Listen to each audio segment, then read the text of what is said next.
아직 그 정도.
제가 찍어드리는 사이즈를 가지고 정면이 아주 없어서 그래가지고 요즘 아니 괜찮아.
지금 2시가 됐는데요. 오후 세션을 시작을 해야 되는데 아직 해외 초대 연사이신 스티브 교수님께서 안 들어오셔서 들어오실 때까지 잠시만 기다려주시면 감사하겠습니다.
만약에 케이스를 대비해서 연결이 어떤 이유로 지연되는 케이스가 있을 수도 있으니까요. 그 두 번째 발표가 실대학교 김서현 선생님인데 만약을 대비해서 먼저 발표를 할 수도 있으니 준비를 좀 해주시기 바라겠습니다. 어디 계시죠? 잠시 화장실.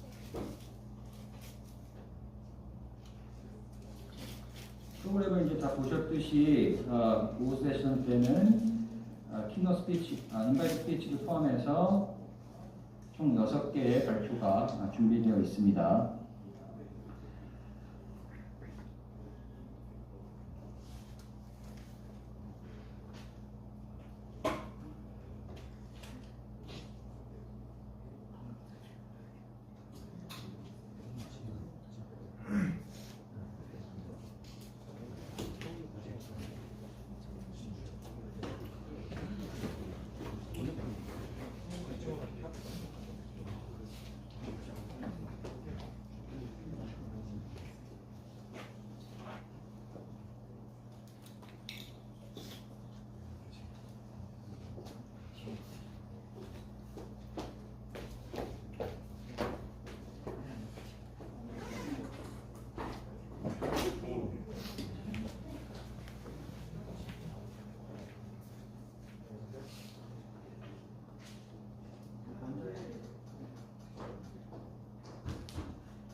Okay, we'll start the afternoon session.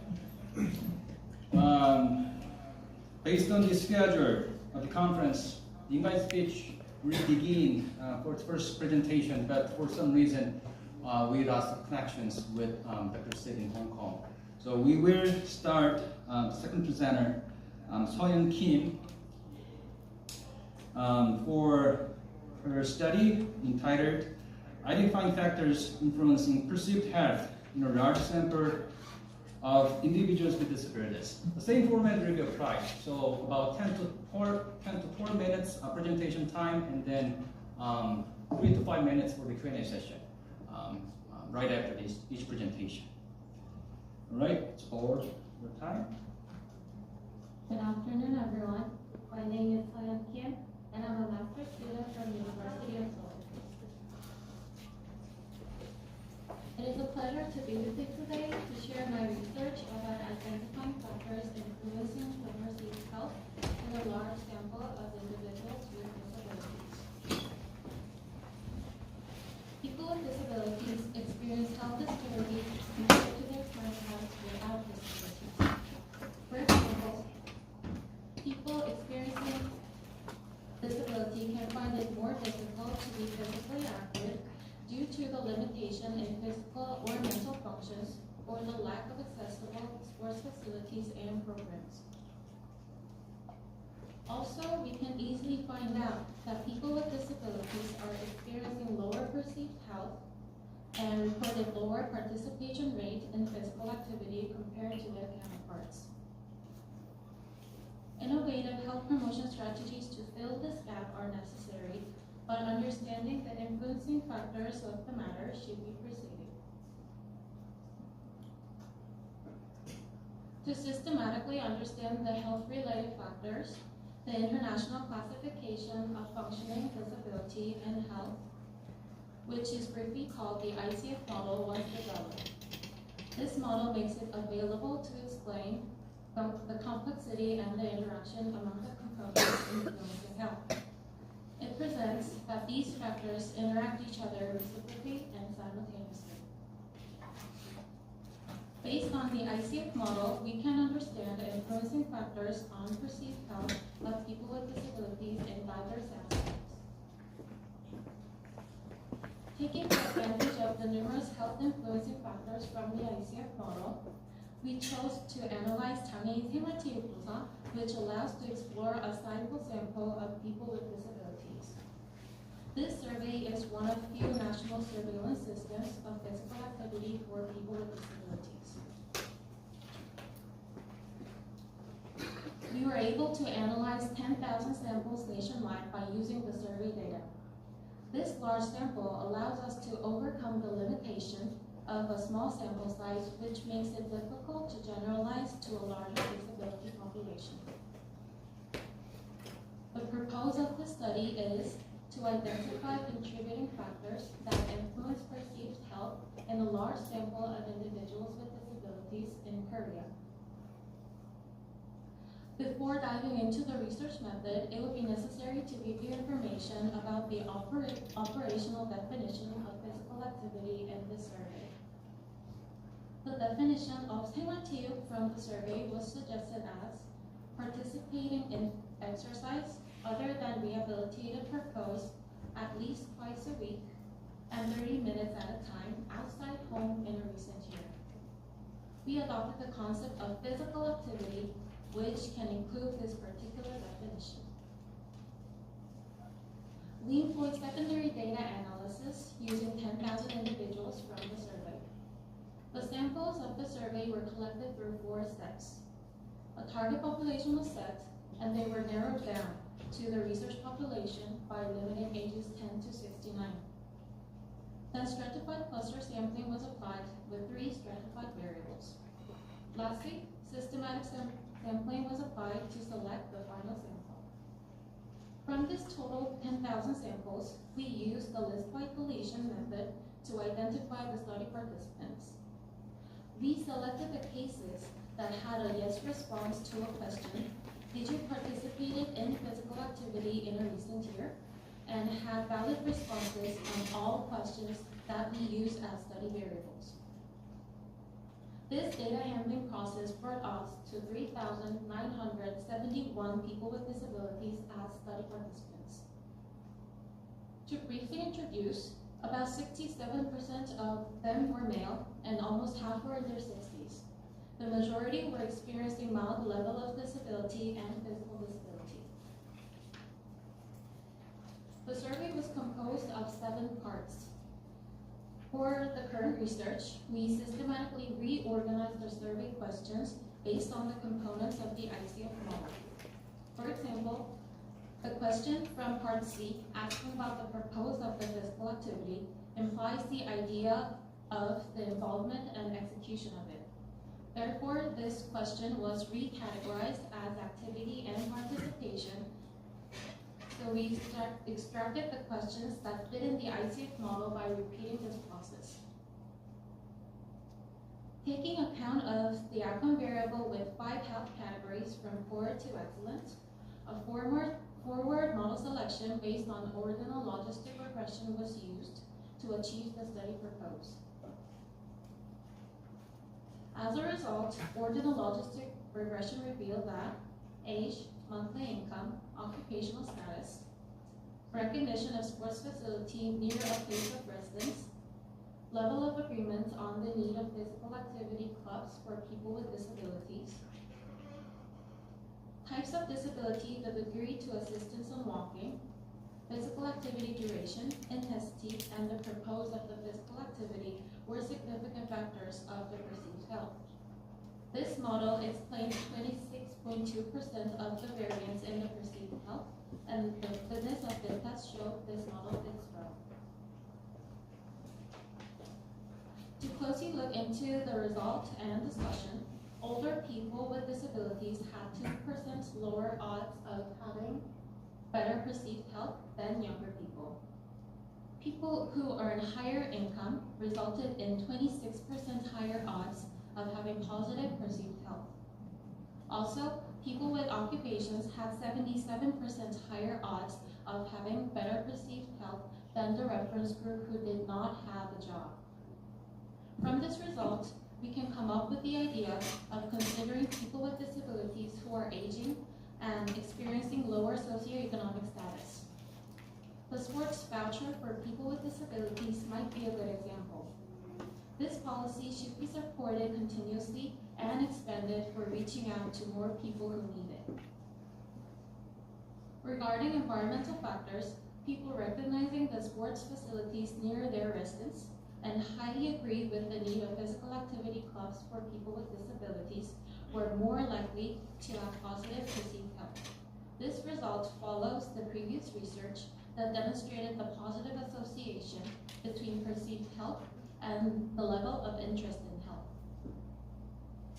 With the cases of body functions and structures, people experiencing brain lesions and other disabilities, including mental health conditions or epilepsy syndrome, had significantly lower odds of having positive perceived health, unlike the other types of disabilities.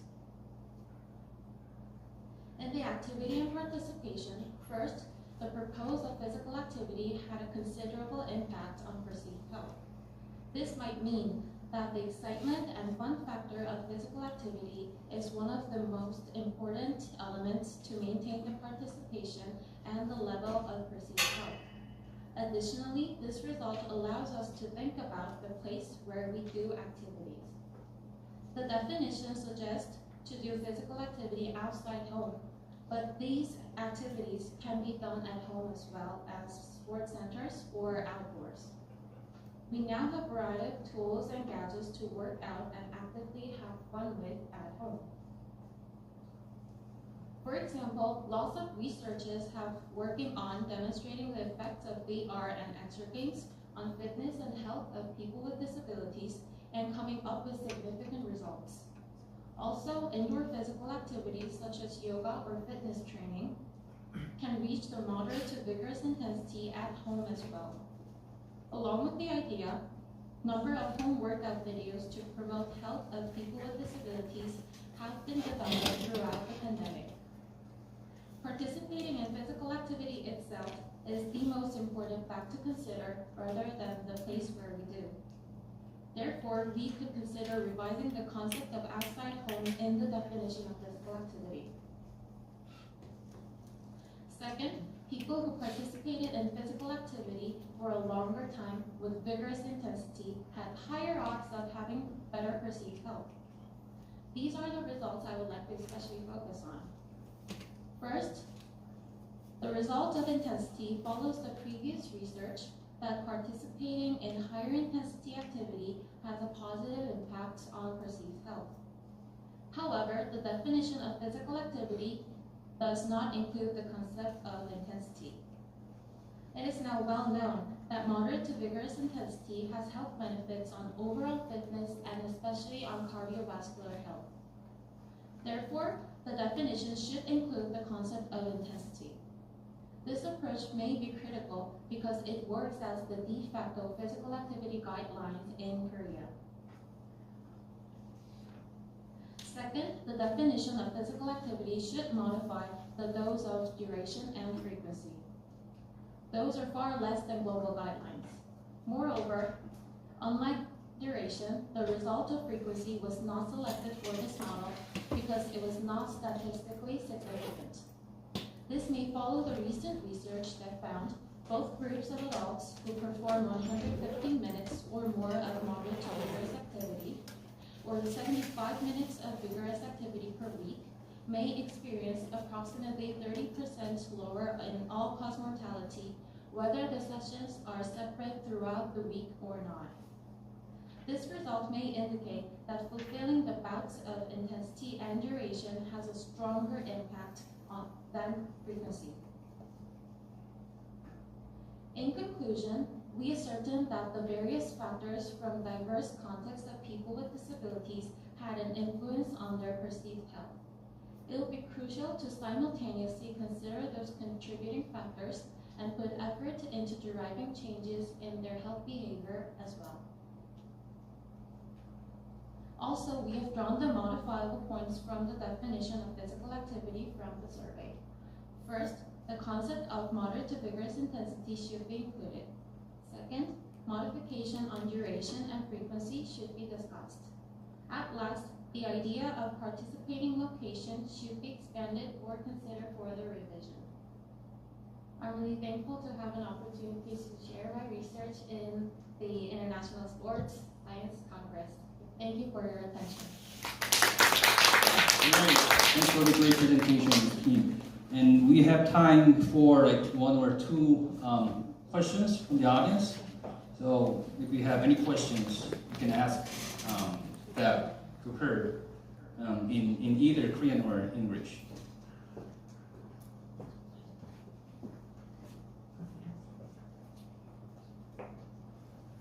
네. 안녕하세요. 용인대학교에서 박병모라고 합니다. 발표 너무 잘해주셔서 감사드리고 인지된 건강을 측정을 할 때 이제 5개의 스케일을 가진 설문 이제 2차 분석이긴 하지만 사용하셨는데 그것을 이제 다이코토마이즈 두 이분법을 나눌 때 기준을 어떻게 해서 나누셨는지 일단 궁금하고 그 가계소득이 중요한 요소로 나왔는데 가계소득 기준을 어떻게 또 나누셨는지 궁금합니다.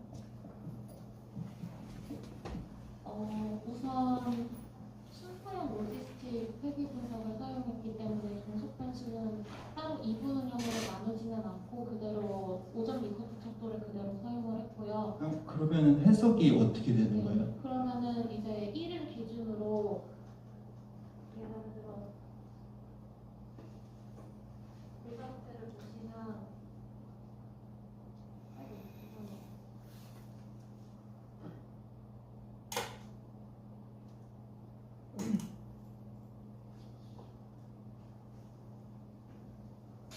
네. 여기서 숫자가 높아질수록, 그러니까 주관적 건강의 수준이 높을수록, 주관적 건강의 수준이 높을수록, 죄송합니다. 그 월 가계 소득이 높을수록 주관적 건강 또한 높다라고 해석할 수 있습니다. 월 가계 소득의 기준이 어떤 거고? 기준은 그대로 장애인 생활처형조사에 있는 걸로 1점이 가장 낮은 수준, 그리고 그거는 100만 원 미만으로 잡혔고 순서대로 100만 원 단위로 늘어나는 속도를 사용했습니다. 그럼 인지된 건강도 그냥 1, 2, 3, 4, 5 네, 맞습니다. 그렇게 사용하셨다는 거예요? 네. 그래서 여기 로지스틱 리그레션이 아니고 오르디널 로지스틱 리그레션이기 때문에 굳이 바이너리로 나눌 필요가 없어서 5개의 척도를 썼고요. 그리고 생활체력조사 안에서도 그 인컴에 대한 퀘션이 그 오픈엔드 퀘션이 아니었고 5개의 멀티플 초이스 퀘션이었기 때문에 다른 뭐 특별한 기준 없이 그대로 거기 나와 있는 대로 사용했습니다. 감사합니다. Any other question? Additional question? All right. Thank you again for your presentation, Ms. Kim. And then we move on to the next presentation. Finally, we got connected with Professor Sid. So, pop up.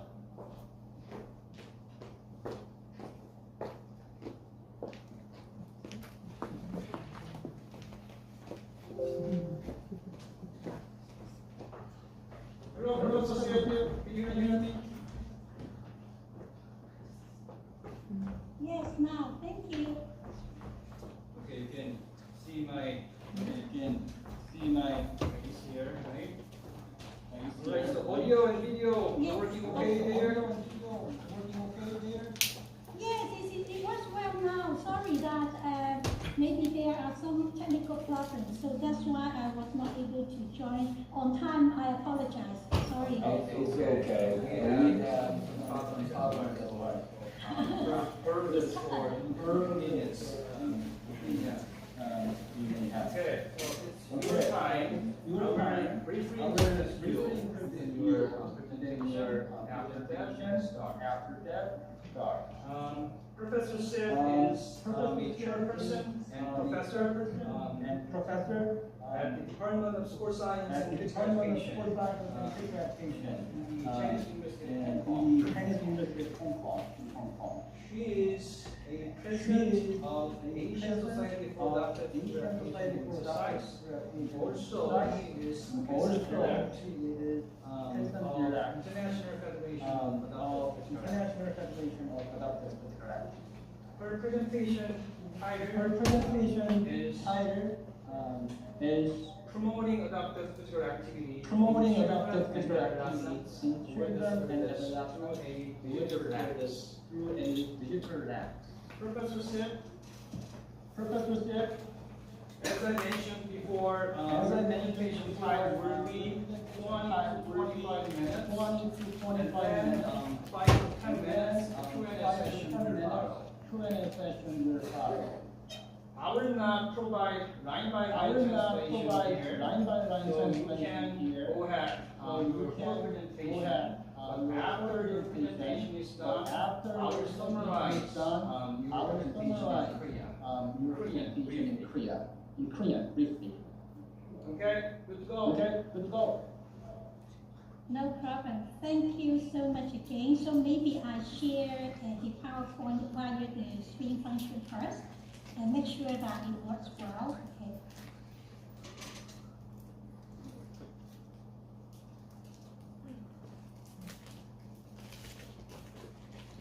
All right. So, Professor Jean, can you see my PowerPoint?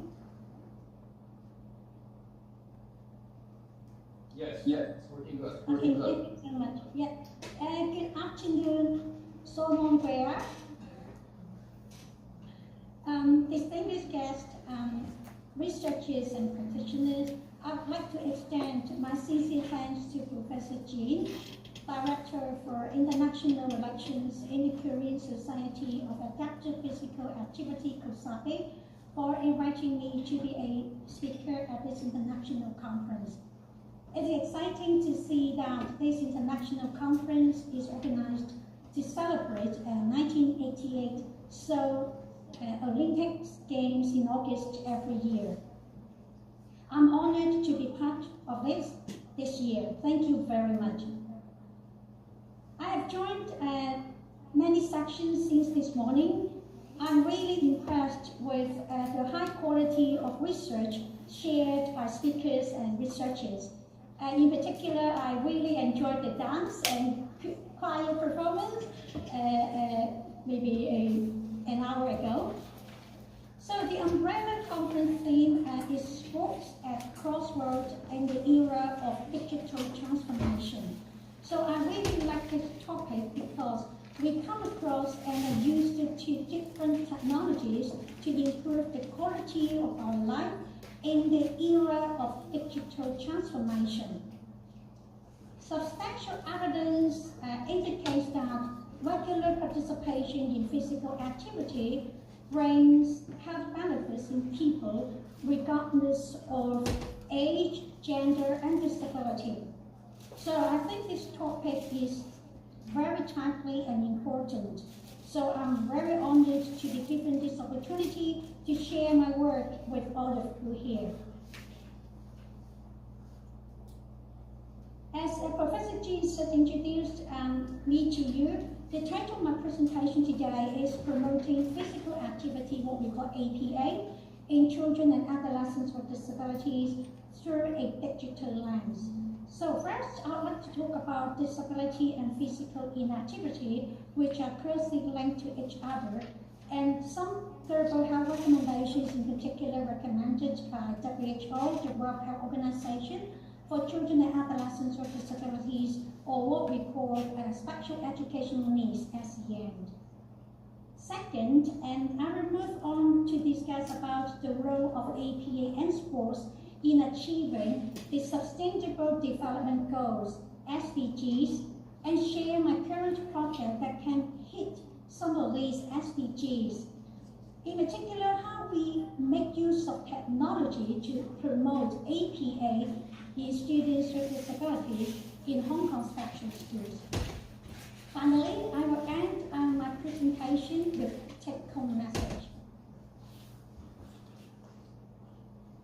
Disability is part of the human condition, which means that almost everyone may experience it at some point in his or her life. It was estimated that more than 1.5 billion people live with some form of disability, such as physical, mental, sensory, or intellectual disabilities. And about 240 million of them are children and adolescents. As recommended by the WHO World Health Organization, disability can be understood as an interaction between individuals with health conditions and personal and environmental factors. ICFC-1 model advanced our understanding and measurement of disability in children and adolescents. In this ICFC-1 model, disability recognizes the interaction of health condition with contextual factors such as personal factors, including gender and age, and environmental factors, including built environment, support, and policies. So I noticed that Professor Jean also introduced this framework this morning, so I don't go through this framework in detail. So I'm sure that many of us who are in this field of APA are very familiar with this model, and we find this model very useful. We may also know that in 2020, WHO released the first global physical activity and settled behind their guidelines for people living with disability, including those aged 5 to 17 years.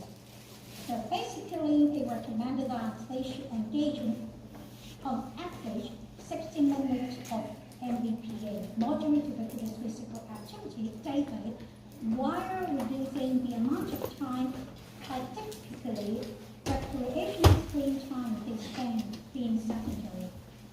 So every move counts. Any amount of physical activity, even if less than the WHO recommendation, is beneficial to persons with disabilities. Of course, these include children and adolescents aged 5 to 17 years. Disability associated with physical inactivity is considered as a global public health issue.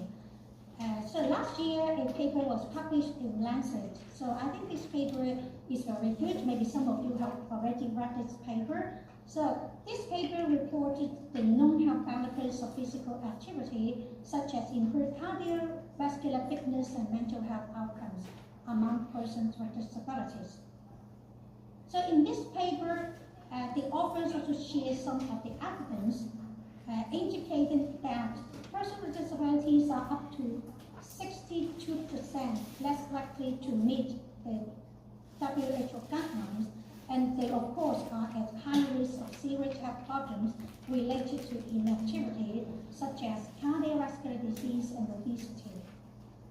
So therefore, the study authors called for physical activity action plans to promote more empowerment, participation, and inclusion, so that persons with disabilities could be given more opportunities to fully participate in physical activity. But however, it is commonly found that persons with disabilities face barriers, stigmatization, and discrimination when assessing health and health-related surveys and strategies. So what about in Hong Kong then? So as in Hong Kong, our interdisciplinary research team led by Professor Stephen Wong compiled Asia's first power report card on physical activity for children and youth with SEN, dating back in 2019. So this power report card is a synthesis of the best available evidence on physical activity and its related sources of influence in children and adolescents with SEN. So we followed the systematic process set by the Active Healthy Kids Global Alliance and assigned it a letter grade for 9 indicators with reference to the international benchmarks. So here I just introducing to you the 2 indicators. So the first is overall physical activity. The grade we gave was F. This means that less than 20% of children with SEN in Hong Kong met the physical activity recommendation of at least 60 minutes per day of moderate to rigorous physical activity. For sector behaviors, it was graded D+. This means that 35% of SEN children and adolescents in Hong Kong met the benchmark of no sitting for prolonged periods of 1 hour at a time. So the other indicator that is related to source of influence, school, here, we found that school did a nice job in promoting physical activity for this group of children in Hong Kong. At that time, we gave B, and then this means that school did a nice job in promoting physical activity, and we are now in the process of developing the 2022 Hong Kong Power Report Card, and hopefully if the travel restrictions minimize, we will go to attend the ISAPA conference in Abu Dhabi in October. So we would then share the latest findings on the 2020 Hong Kong Power Report Card this year.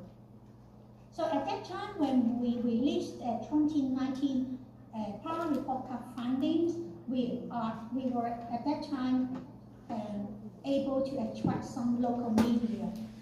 Okay. Then what about the role of sports in achieving the SDGs, the Sustainable Development Goals? So actually, since 1993, sports has been on the United Nations UN agenda. So for example, the UN Convention on the Rights of Persons with Disabilities is the first legally binding international instrument to address the rights of persons with disabilities and sport. In particular, Article 30 of the Convention stipulates that persons with disabilities should enjoy equal access to play, recreation and leisure and sporting activities. In 2015, the UN adopted the 2030 Agenda for Sustainable Development, and the goal was to achieve 17 SDGs. So you can see the 70 boxes here. So the 2030 Agenda is an opportunity to support global action for development, including in the field of sports for development and peace. So if you're interested, you can take a look into this document. So the contributions of sports to the SDGs are outlined in this document. So here you can see the link. So it recognizes that sports is a power to drive social change and enabler of sustainable development. It also recognizes that sports promotes tolerance and respect and contributes to the empowerment of individuals and communities, as well as to health, education, and social inclusion objectives. So as we are now facing the COVID-19 pandemic, and so sport is also important to tackle global challenges, including the COVID-19 pandemic, and to create a more sustainable future for all. So, of course, we are not talking about sport. We are also talking about a broader concept, physical activity, and it also translates to APA when we work with those people, including children and adolescents with disabilities or SEN. So then, how can we make use of technology to tackle the challenges under COVID-19? Actually, the BMJ, the British Medicine Journal, I sometimes take a look into their blog, and so they also share with the audience that there are some ways to tackle the challenges under the COVID-19 pandemic. So one of the initiatives they suggest is how we make use of online activity resources. So even now we are sharing our research findings or what we are doing to promote physical or active behavior among people with disabilities. Of course, making use of this kind of Zoom teleconference is one of the initiatives. Then, other than that, I'm sure that there are different ways of technology that can help us promote active behavior in this special population. So recently, I also read an article published by the Frontiers in Public Health. So a group of researchers from the Institute for Health and Sport, Victoria University from Melbourne. So this group of researchers explored how technology, or what we call technological advances, could be adopted to encourage greater engagement in physical activity. So we all understand that technology has two swords, okay? So one sword will be for those good things, but on the other hand, the other sword would be for some bad things, right? So, of course, technology helps improve our work efficiency, okay? So we can make use of, in particular, household appliances to decrease our mental labor. So now we are just sitting and listening to the presentation, via teleconference, Zoom or whatever, or even at home we make use of remote control to monitor TV, okay, just sitting on a very comfortable sofa, or we make use of washing machine, okay, to do lots of very convenient household chores, right? We also make use of technology to improve communication, such as using a smartphone or whatever. This also improves, our quality of life.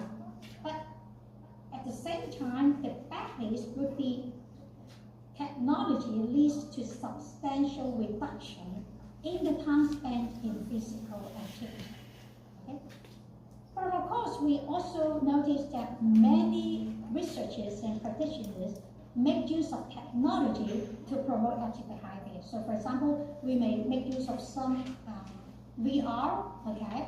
Or sometimes we also make use of some home videos or workout, okay, to also facilitate active behaviors. Even participants at home, they can follow our online fitness demonstrations to do fitness at home. So in other words, we also promote a kind of sport without limits concept. So we can do sport whoever, whatever, wherever we want. So no restrictions in time, no restrictions in having buddies or not, you can do it alone. No restriction in the venue, face-to-face, online, home, school, community, whatever, you can do whatever you want.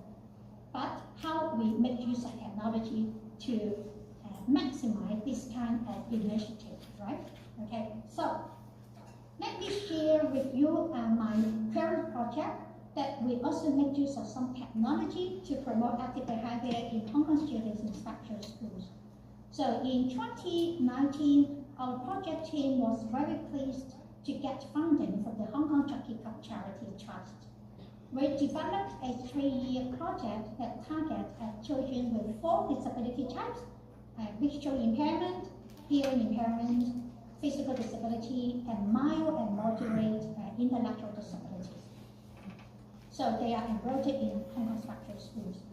So I'm the principal investigator of this project, and we also have 3 co-investigators. We are very happy to work with Ms. Catherine Cardy, the UNESCO project manager, who served as an honorary advisor of our project. So we make use of the concept of sport without limits, and we aim to empower children and adolescents with disabilities through adaptive sports and APA. The objectives of this project are to promote their active behavior and also improve their well-being and health. We also aim at advancing professional competence and practice of physical educators and practitioners, as well as promoting social inclusion between children with and without disabilities.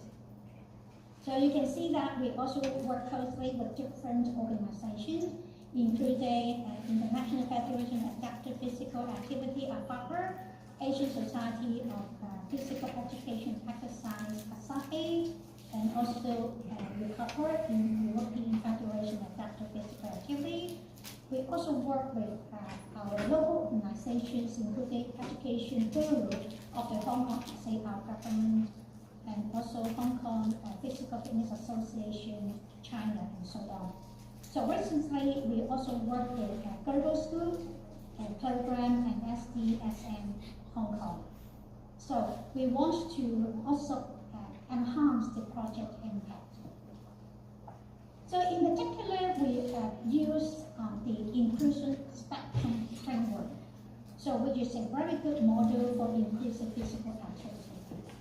So if you're interested, you can take a look. In particular, we make use of the STEP model to adapt and modify the activities in terms of 4 areas: space, time, task, equipment, and people.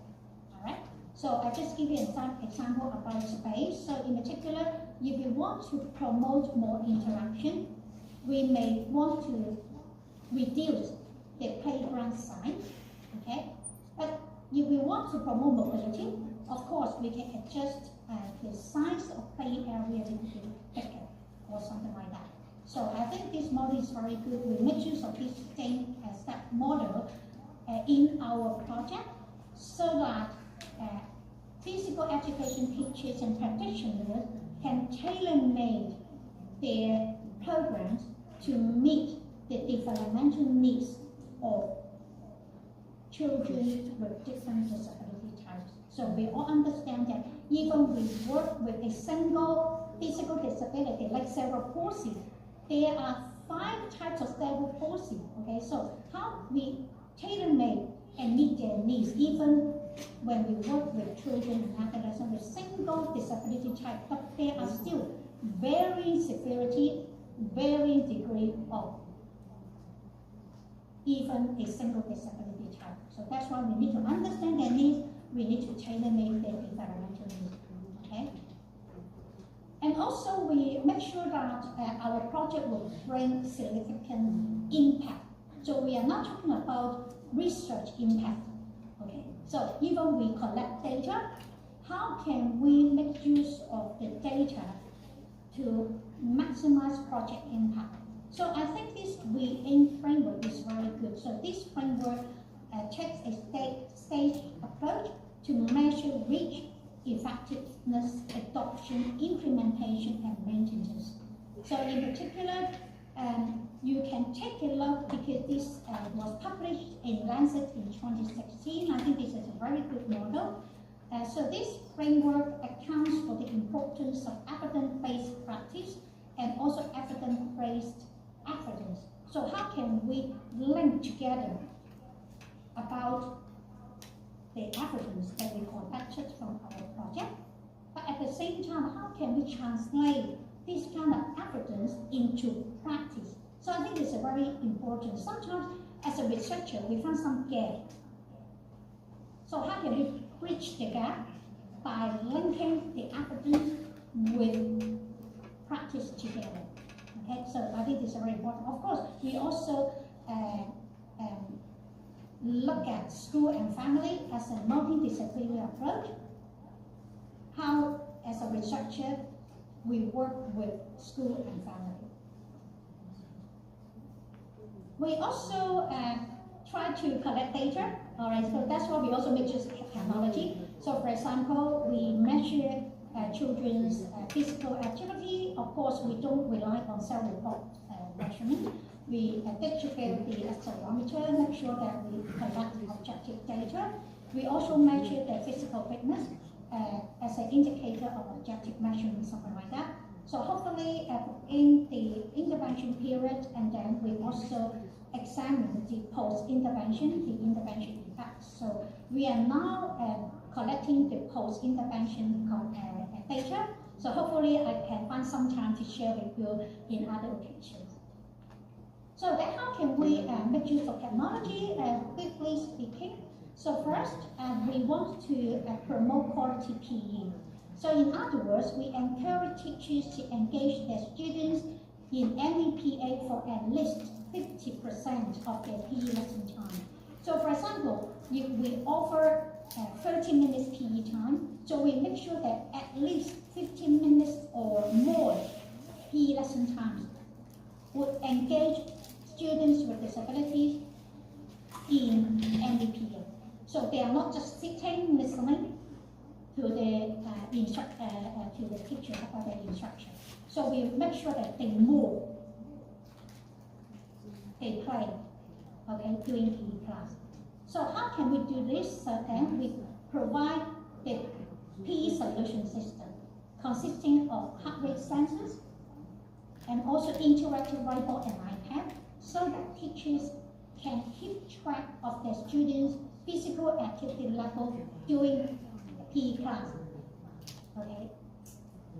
So we also provide some sort of menu and also videos so that they understand the how to make use of the heart rate monitors, how to set up and read and understand the physical activity levels of children during the PE class. Okay? So we developed the e-booklet. We also developed the videos so that they are able to follow the demonstration. So this is the first thing. And the other is that we also introduced the adaptive sports, including curling, sitting volleyball, goalball, and aerobic dance. So previously, before the COVID-19 pandemic, we were able to conduct face-to-face workshops. But afterwards, at that time we were thinking we could not just sit and see how the pandemic subsides. So later on, we developed some online webinars, online training courses, so that participants were able to also get our information, how to develop curling, sitting volleyball, or wherever at school. All right. Other than that, we also work with families of children with disabilities. Similarly, we also produce home-based videos and provide each participating family a set of family toolkits, such as hula hoops or whatever. They can follow a video to do exercise with their children together at home. So now, we also make some animation about curling. How we already sent each school with some sort of curling equipment. Then how can they maintain this or keep the curling in a good condition, something like that? We also make some animation. So I'm now trying to show you this video of animation. Okay, thank you.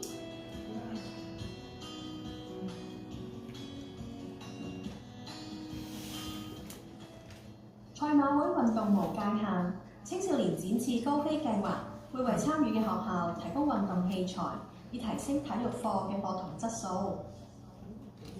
端線、欄線、大碗翼、中線、邊線、底線，地壺球員全離開底線先至會被淘汰。喺疫情底下，我哋亦都鼓勵老師用數字貼紙標記地壺球，方便學生辨認自己嘅壺，可以協助老師講解策略之餘，亦都能夠減少學生共。Okay, so I'm sorry that this is in Cantonese because this target at the local teaching. So this is what we produce the videos. What are the equipment? Okay, included in the curling that we provided to them, and also how they keep the curling equipment in good condition, something like that. So this is what we produce, all right. And then we also develop some home workout videos. Okay, so I will also 攞軚盤，雙手伸直向前，先向左邊扭，再向右邊扭。好啦，我哋做多一次。而家雙手舉高過頭做大力士，將呼拉圈拉到下巴水平。舉高手時記得放鬆個人。做得好好啊，加油！我哋做多2次。而家我哋就準備做循環轉。我哋向左邊轉，再向右邊轉。轉嘅時候可以提起我哋嘅腳踭，感覺我哋嘅腰背都有所伸展。我哋來做多一次，向右邊，再向左邊。而家拉低個呼拉圈，準備做長滑梯，向左邊1次，右邊1次。做嘅時候注意保持平衡，做得好好啊！加油！ Okay, so this is just the example. We produced at least 8 videos.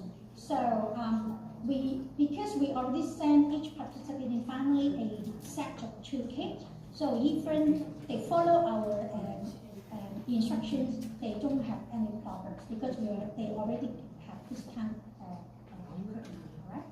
So other than that, we also make use of the Zoom platform to promote social inclusion. Like 2 months ago, we developed and organized the online fun day. So we have a few hundreds of students with and without disabilities together with their teachers and parents did exercise together online. So we also developed some virtual games because we understand that children like playing video games. Okay, so we asked them to follow the video games, and then we also set up some awards. And those children, for example, who got their scores in the list, 100 awardees, something like that, and then we will give them some sort of sports coupon so that they can receive the sports coupon to buy more sport equipment to do exercise at home or any time. Okay. And finally, we also developed and organized some online training webinars and so on. And we also work with different researchers and practitioners, including like Professor Martin Block Mr. Campbell, who advocated the STEP principles. We also work with John and also Paul. I understand that Paul is also one of the speakers at this international conference. So we make use of different initiatives, including online technology, to deliver different training courses. Okay, so we also work with global schools, so that's why participants are able to get certification endorsed by 4 international organizations, including UNESCO. So far, we received many applications. So these are free. You are welcome to register our online courses later on. And here, this is an example of our webinars here, which was delivered by Professor Martin Block. So you can see how we developed introduced STEP module to our participants. We're doing it to accommodate different abilities. Now, thinking about this idea of accommodating different abilities, the STEP model, I think, there's lots of ways of doing this, but the STEP model, I think, is the easiest way to do this. So when I teach physical educators who are going to work with children with disabilities, I say this model to me is the easiest. And again, this is a Ken Black model here. So let's look at each component of this model, the STEP model. Let's start with space. So next slide, please. So space. Okay, so this is what at that time he introduced the concept of STEP. And then we also make this as more practical. And then Ken Black at that time shared how we also be creative to make our own equipment, okay, using the STEP principle. So I quickly showing this. Now we've talked already about improvising equipment. Try and involve young people in making their own equipment, which they can then use to play lots of different games. This game is called Shrinking Circle. Just arrange some plastic bottles or some other markers in a circle in whatever space you have available. Then use paper balls, bean bags, similar implements, and try to get as many as possible inside the circle. When you can do this consistently, okay, so I'm a little bit time conscious, so I'm not trying, to end with 2 more slides quickly. So we also now develop 8 online courses globally. You are able to take a look, and if you're interested, you can also register free of charge. Okay? So my take-home message here is that for participation and inclusion to happen, we need to consider the unique circumstances of individuals and groups. So how we take steps to provide individuals with resources and supports they need to overcome barriers around them. So even we want to make use of technology, how can they use them? How can they access them? I think it's very important, right? And so we hopefully want to make use of technology to meet the developmental needs of individuals with disabilities and see we are able to hit the SDG goal. So not limited to sports, but also APA. All right? So this is the end of presentation. Once again, thank you so much, Professor Jean, for inviting me to share my work here. Thank you very much for listening. So may all 감사합니다.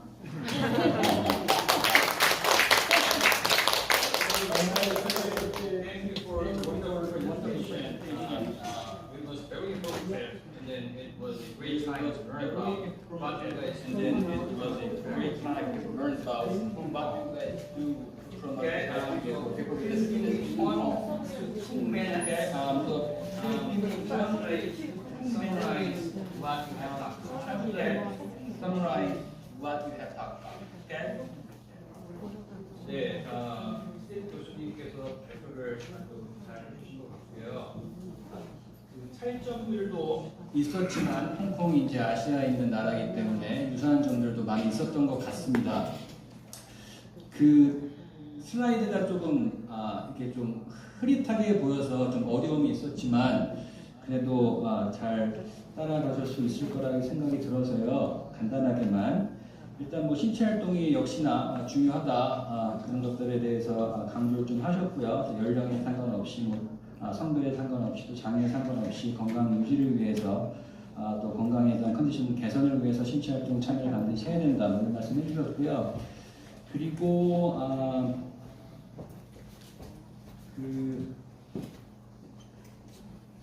뭐 여러 가지 얘기를 해주셨는데 피지컬 액티비티 리포트 카드에 대해서 얘기를 해주셨어요. 피지컬 액티비티 리포트 카드가 생소하신 분들도 있으실 것 같은데요.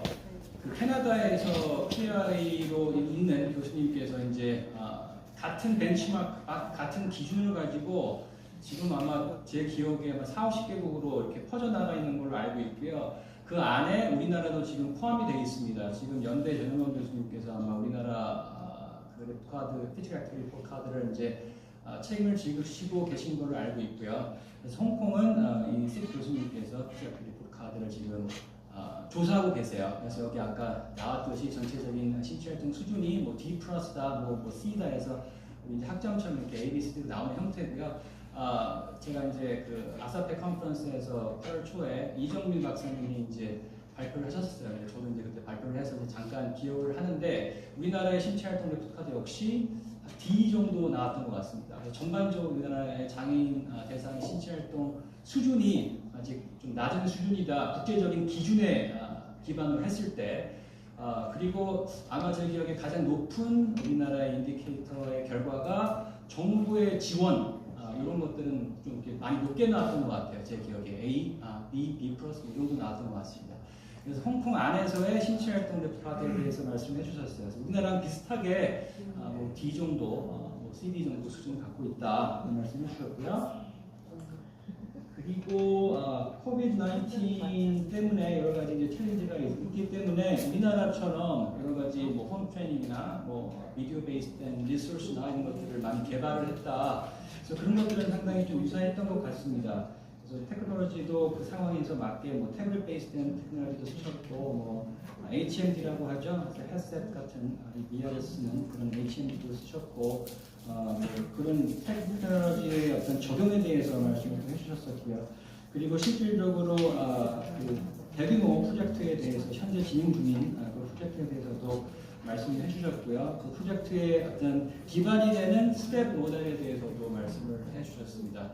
스텝 모델은 그 지금 국립대학원보건복지부에 나와 있는 과제 하나 유형으로 이미 또 우리나라에서도 나와 있습니다. 그래서 지금 어느 학교에서 하는지 제가 기억이 정확히 안 나는데요. 스텝 베이스된 어떤 재활체육 및 운동의 접근에 대해서도 지금 한 학교에서 연구를 하고 있어요. 그래서 그런 것들도 좀 유사한 부분이었던 것 같고요. 그리고 지금 이제 그 대규모 프로젝트 안에서 학교 치료뿐만이 아니고 방과 후 치료까지도 그래서 집에 돌아가서도 가족과 함께 할 수 있는 이런 신체활동 증진 촉진 프로그램까지도 포함을 하고 있다. 이런 말씀 해주셨고 여기서 하나의 벤치마크 중에 하나가 학교 치료 안에서 중고강도 이상 참여하는 치료 수업 시간이 50% 이상이 되는지 안 되는지 확인하고 그 이상이 될 수 있도록 노력을 하고 있다. 그래서 그런 전략들을 쓰고 있다라고 하셨는데 사실 이 벤치마크는 미국에서 이제 헬스피플 2010에서 나와 있는 벤치마크였는데 헬스피플 2020부터는 없어졌습니다. 그래서 이거는 조금 그 전에 벤치마크를 이해하시면 될 것 같아요. 지금의 벤치마크는 WHO와 CDC의 벤치마크를 그대로 따라가고 있어요. 헬스피플 2020, 헬스피플 2030에서도 이런 구체적인 뭐 50% 이상을 맞추자 이게 아니고 전체 학생들, 학교 학년기 학생들이 매일매일 60분 이상의 중고등부의 세이 그 도를 취부할 수 있는 그런 벤치마크가 좀 통일된 상태입니다. 그렇게 좀 이해해 주시면 좋을 것 같고요. 뭐 그랬던 것 같아요. 그런 것들에 대해서 그리고 또 스포츠 파티시페이션을 경험할 수 있는 여러 가지 케이스에 대해서 말씀해 주셨습니다. 그리고 마지막으로 오전에 인바이 스피치 해주셨던 대학교의 이용진 교수님하고 조금 일맥상통하는 그런 해석 메시지였던 것 같습니다. 그래서 이퀄리티, 인클루전 이 강조가 된 신체활동 장애인에 대한 신체활동 촉진이 이루어져야 된다. 결론 세컨드 된 그런 발표였습니다. 그런 식으로 그런 정도로 제가 서브라이즈는 될 것 같고요. Professor Sim, Yes. for waiting. I'm done my job. Oh, Okay. So we will have We have time probably for 2 questions. Okay. 2 or 3 questions. Okay? 네, 교수님께 질문을 하실 분들이 있으면 자유롭게 알려주시면 간사님이 다른 또 휴대폰으로 마이크 대신해서 질문을 받도록 하겠고요. 영어로 질문을 하실 거면 질문하셔도 되고 한국어로 질문하실 거면 제가 부족하지만 그래도 도와드리도록 해보겠습니다. 질문이 많으실 것 같은데요. 네.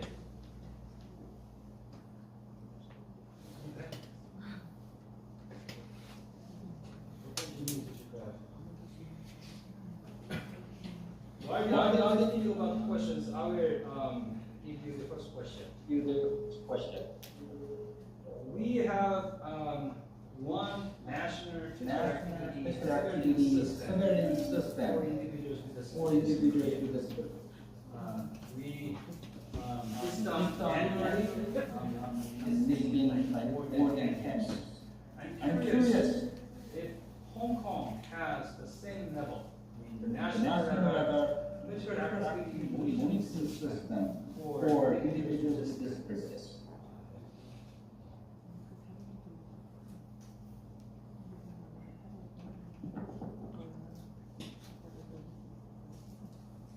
sorry, you already finished your question, right? Yes. Yes. Oh, okay. Yeah, there's sometimes some internet lagging. Okay, so if I can get your questions because of the network problem, you are asking about the monitoring system. So you have some sort of surveillance monitoring system in Korea, right? For 10 years. So you are asking if Hong Kong have this kind of system? Yes. Okay. Strictly speaking, I can say no. We developed the 2090 Power Report Card a few years ago. At that time, we would like to make use of this initiative to hopefully have this kind of monitoring and surveillance system later on. So this is a kind of platform to pave the way.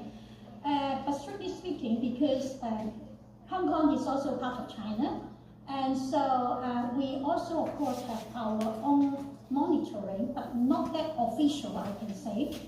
To my understanding, Koreans also have the team to have the Power Report Card for this year. Yes.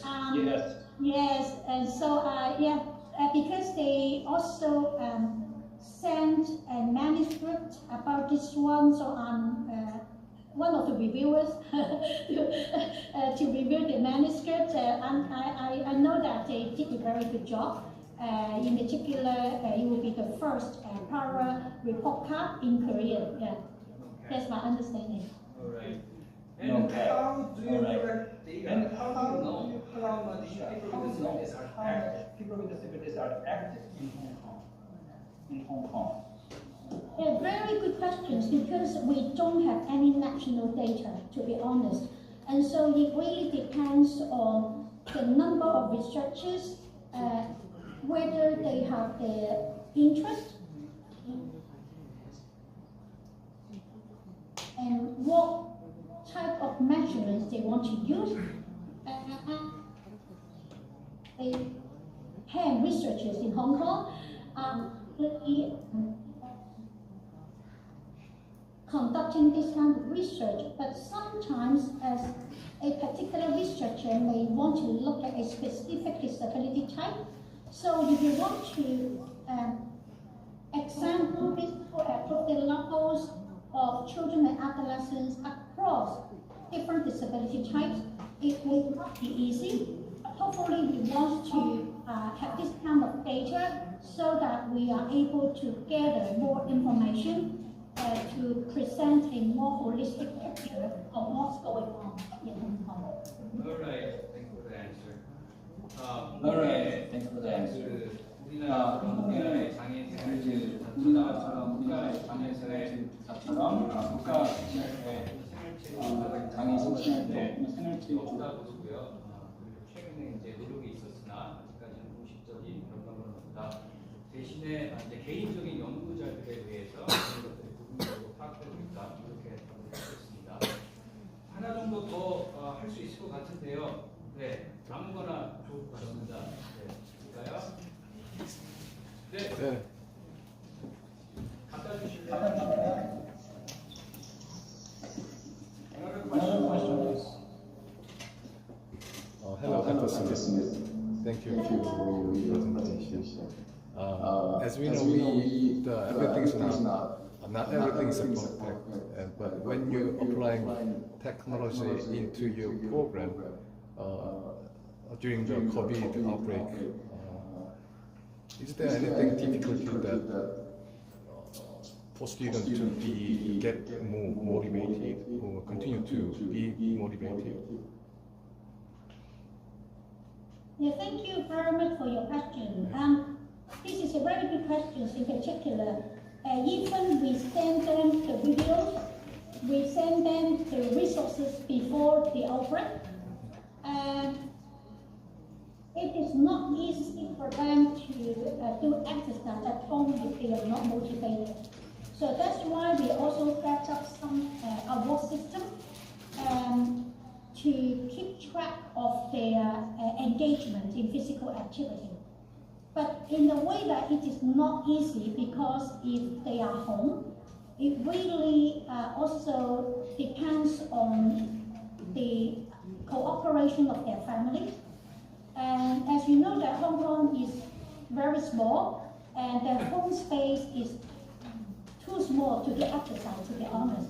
So that's why sometimes we also promote those activities which do not require much space, so that even if they can stand, they can also do more upper body movement or some sort of lower body movements, even just like stationary jogging or whatever. So we try to make use of different initiatives to get them engaged. So even if they also can go back to school, we also encourage teachers to put their heart rate monitor on their body during PE class or during any activity sections. So once they know their activity level, they will get different color medals. Okay, so if they have higher physical activity level, they may gain a red color medal or whatever. Once they accumulate, then they can get some sort of different awards. So hopefully this will get them more motivated, but for sure that if this is a home confined environment, it is not easy. But we are trying our best to promote the active behavior and get them more motivated. But very good question, a very practical question. Thank you.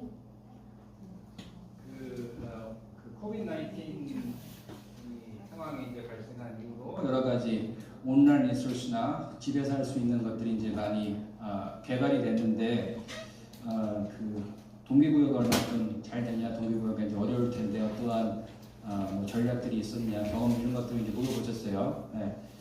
그래서 십 교수님이 여전히 이제 어려운 문제다 이렇게 대답을 해주셨고, 홍콩이 이제 워낙 그 밖에 나가서 운동을 하려도 공간이 많이 나오지 않기 때문에 바로바로 쉽게 따라할 수 있는 집 안에서든 밖에서든 그런 그 동작 위주로 동기부여가 잘 될 수 있는 그런 동작 위주로 이제 프로그램을 구성한다고 하셨고, 또 심박이 같은 것들을 이용을 해서 내가 현재 신체 활동을 했을 때 어느 정도의 운동 수준 결과가 나오는지 체크할 수 있도록 그런 노력들을 이제 하고 계신다고 말씀을 해주셨습니다. 질문이 더 있으실 수도 있겠으나 시간상 마무리하는 게 맞을 것 같아서요. 마무리하도록 하겠습니다. We have more questions, but time is limited. So it's time to wrap up. Thanks again for your time and the willingness to share what we do in Hong Kong based on the research projects. Thank you very much. 매우 감사합니다.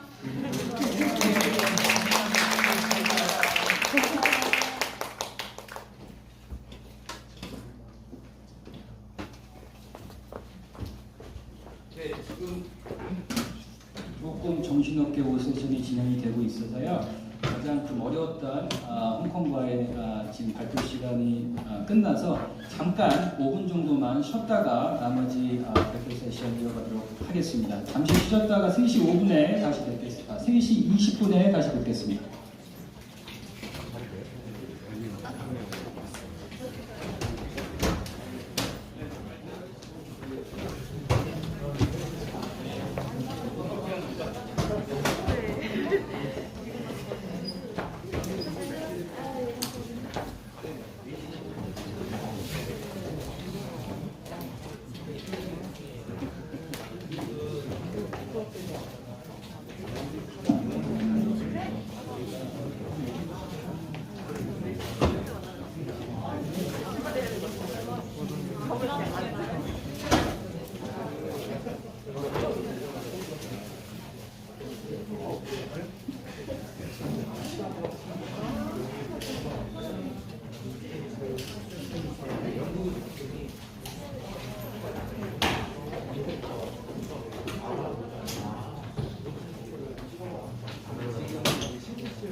수고하셨습니다.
왜 계속 울리는 거야?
황기선 선생님 발표 다음입니다. 준비를 해주시면 될 것 같습니다.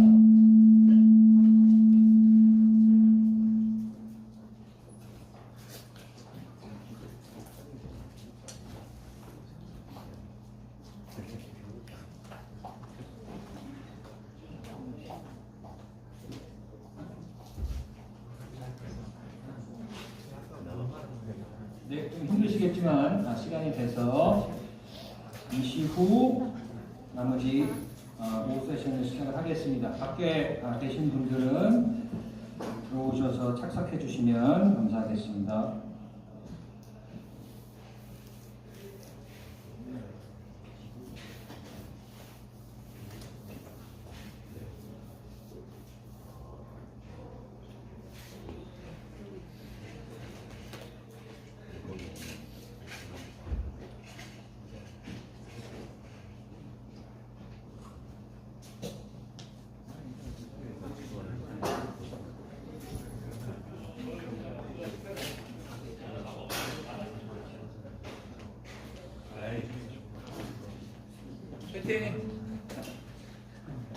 네, 잠시 후 시작하겠습니다. 밖에 계신 분들은 들어오셔서 착석해 주시면 감사하겠습니다.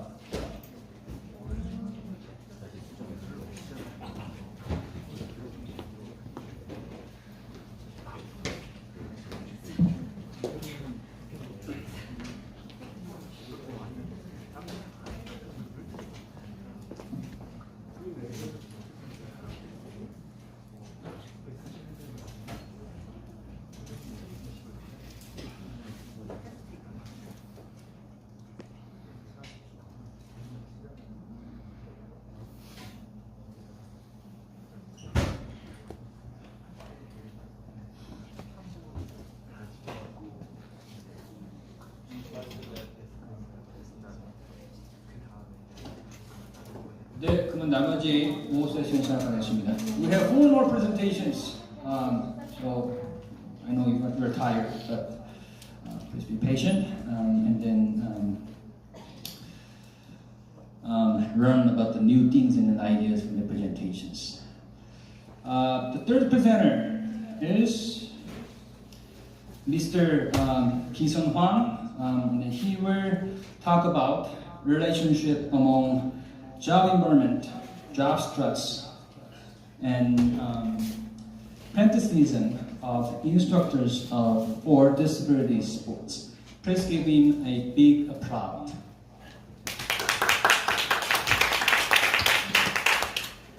Good afternoon, everyone. My name is Ki-sun Hwang, a student who is in doctoral course of Dankook University.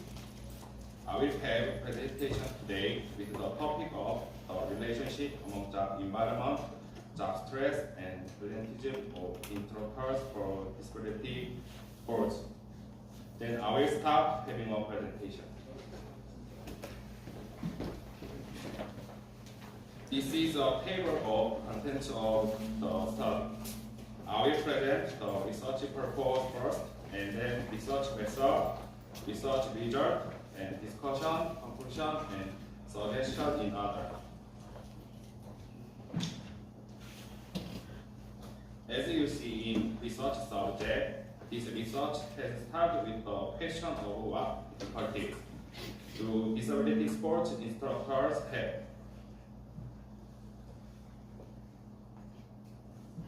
To figure out difficulties disability sports instructors have, we examined the previous studies on disability sports instructors. Think about job environment such as their jobs, job conditions, and welfare, positively or negatively.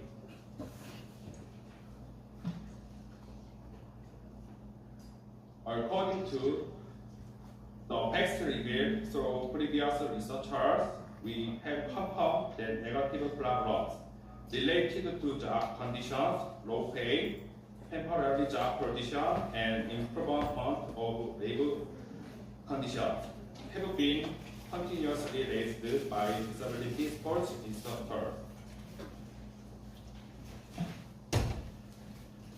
Based on these views, we found that it is necessary to conduct research related to physiological and psychological problems caused by job environment problems of disability sports instructors. Therefore, it is judged that research on the relationship between physiological, psychological, and behavioral variables appeared by job environment according to the job condition of disability sports instructors is required.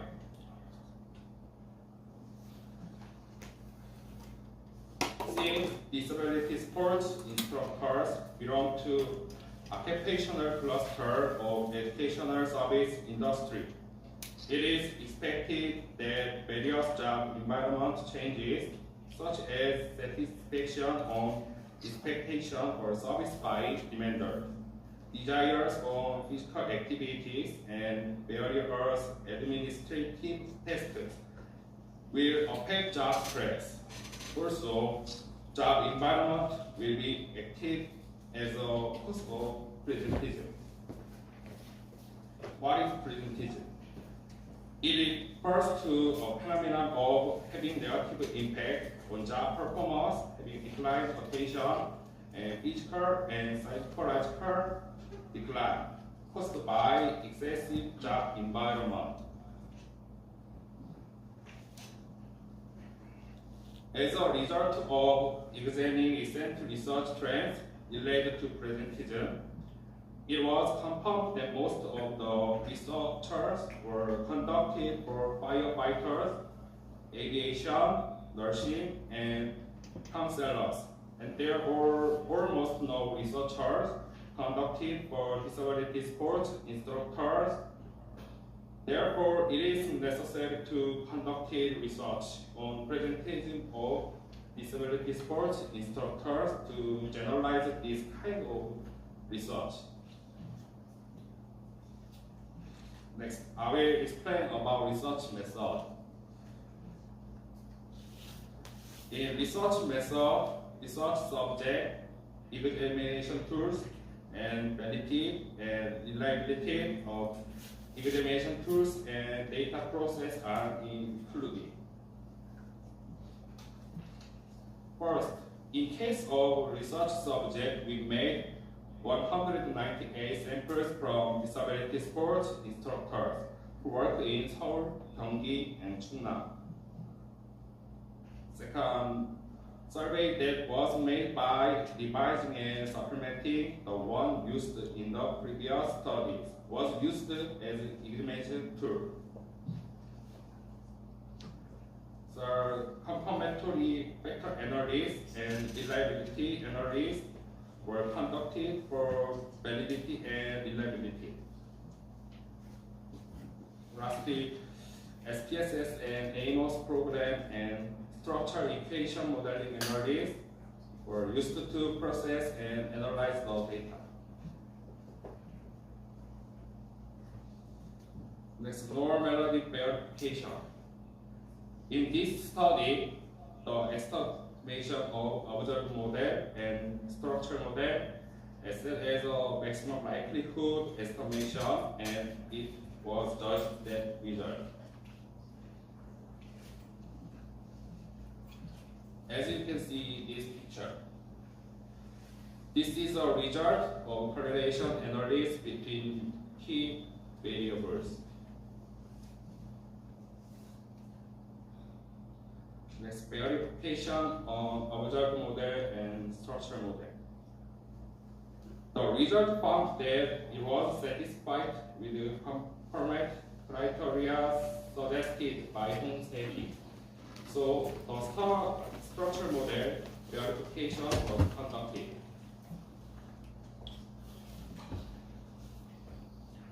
Result of structure model verification. We examined the relationship between latent variables. First, the job environment had a positive effect on job stress. Second, the job environment has a positive effect on the presentism. So, the job stress has a positive effect on presentism. Plus, the interpreted that the job environment has a direct impact on presentism and explains presentism through the mediating effect of job stress.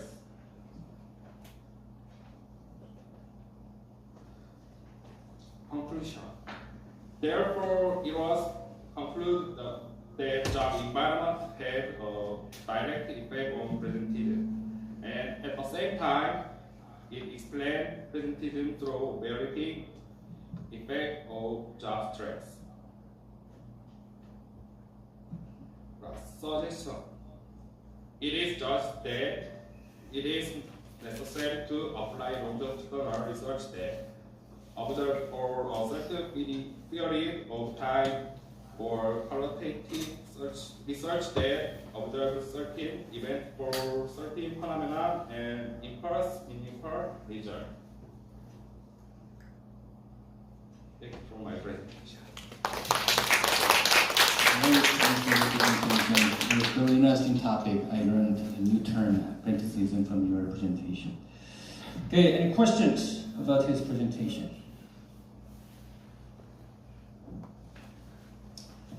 생각을 하시는 사이에 하나를 질문하겠습니다. 네, 생각을 하시는 동안 그럼 job environment를 변화를 시켜줘야 될 텐데 job environment를 어떻게 변화를 시켜줄 수 있을까요? 어느 전략이 좋을까요? 현재 구체적으로 생각해 본 적은 없지만 직무 환경에 대해서 지도자들이 지도를 하기 위해서 이제 매년 지도자 연습 과정을 통하는데 이 연습 과정뿐만 아니라 이제 근무하는 환경이나 아니면 이제 복지, 급여의 문화에 급여에 대해서도 어느 정도 이제 변화가 있어야 된다고 생각을 합니다. 이제 그런 변화만 없이 교육만 이제 받으라고 한다면 과연 지도자들이 제대로 이제 그 교육을 받지 않을 거라고 저는 생각하거든요. 그래서 어느 정도 그 교육에 대한 내용과 그에 대한 맞는 복지나 환경을 조성해 주는 게 우선적으로 생각합니다. 역량 강화 교육 갖고는 이제 부족하다. 실질적인 지원 환경을 변화시킬 수 있는 그런 지원이 필요하다고 말씀해 주신 것 같고요. 혹시 없으실까요? 네, 이준 교수님. 경희대학교 이재용 교수입니다. 오랜만에 뵈서 반갑습니다. 지금 사실은 상당히 중요한 연구를 해주셨거든요. 진정 교수님이랑 같은 의견인데 원인이 파악이 돼야 될 텐데 어차피 우리는 서베이 연구에서 지금 이러한 연구 방법들은 측정 변수도 필요하지만 잠재적인 변수까지도 고려하려고 하는 내용이니까 원인의 가장 큰 직접적인 원인이 혹시 어떤 게 가중치가 가장 컸을까요? 제가 모은 장애체육관에서 지금 한 2달 정도 지도하는 거 참여를 하고 있는데 가장 큰 문제는 대상자는 많은데 그 대상자에 비해 지도자가 굉장히 적다는 겁니다. 저 같은 경우가 이제 발달장애인을 대상으로 하는 그 프로그램에 지금 참여를 하고 있는데 발달장애인 15명 정도를 모시고 지도자 한 분이 수업을 하게 돼요. 그러니까 그런 부분에서 이제 제가 이제 제 입장에서 봤을 때는 통제도 잘 안 되고 그 다음에 그 보조자들이 도와주지만 그 보조자들 같은 경우는 이제 운동을 잘 모르다 보니까 옆에서 그냥 도와주는 역할을 하고 있습니다. 그러다 보니까 이제 저는 이제 드는 생각이 과연 이제 근무 환경이 과연 지도자들이 어떻게 생각할까? 왜 장애인 스포츠 지도사들이 많이 이렇게 발굴이 안 될까? 물론 매년 그 배출을 하고 있지만 그만큼 취업률이 조금 좋지 않다라고 저는 보고 있거든요. 그만큼 이제 그 부분에 대해서 근무 환경이 좀 안 좋아서 그런가 이런 생각이 좀 들었습니다. 네, 우리가 젊은 학자들이 연구를 하게 되면 꼭 정책적으로 이 연구들이 레퍼런스 되고 그리고 함께 이슈화 돼야 될 텐데 저는 분명하게 생각하는 건 이 원인 중에 하나는 무기계약직이 안 돼서입니다.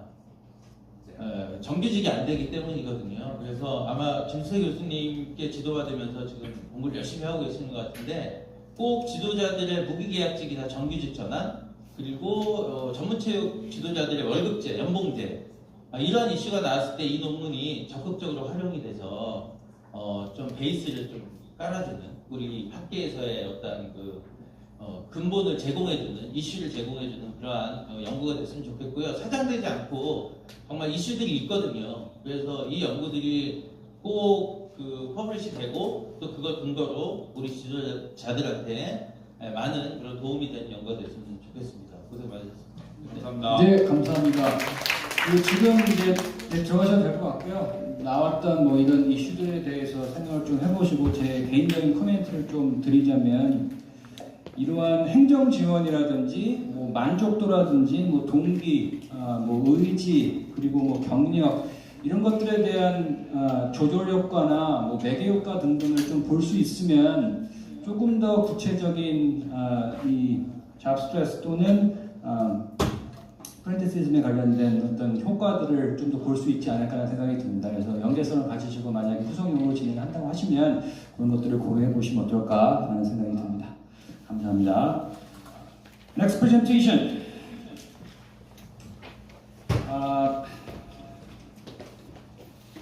Miss Hugyang from. Oh, sorry. Okay. Excuse me. The next presentation is from will be from Mr. Jinu Park from Busan National University. He will talk about assessing spectator motivation for the Paralympics, the mediating role of attitude. Please give in big hands.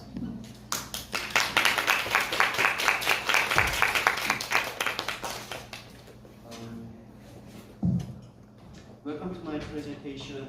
My name is Jinu Park at Busan National University, and I'm a corresponding author in this study. And leading author is Minong Kim at University of North Texas.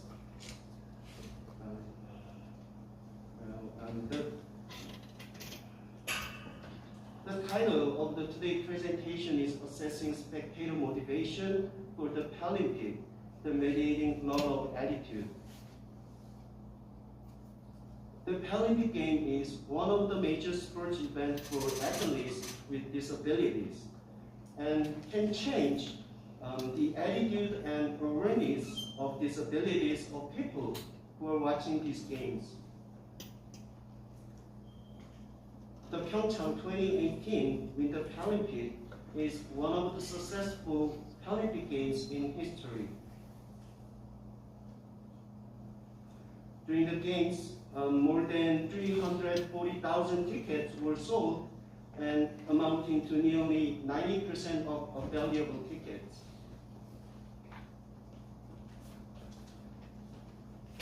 While the Paralympic has continuously grown in popularity and attracted many spectators, visitors, and media worldwide, disability sports spectatorship research has largely been marginalized in sports management literature, especially on disability meta sports events.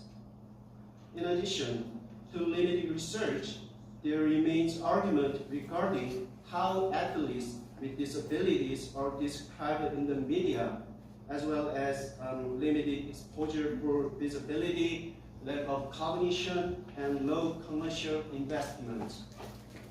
More recently, the Paralympics were not broadcasted globally, and most countries aired only highlights of the game. In other words, physically attending the events seemed the only way to enjoy the Paralympic Games.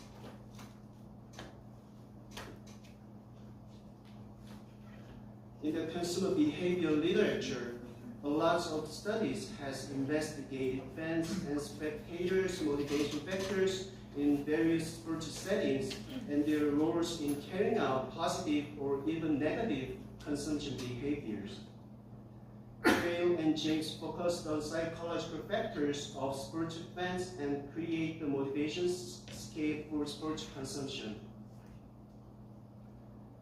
which comprised of achievement, aesthetic, drama, escape, knowledge, physical skill, social interaction, attractiveness, aggression, novelty.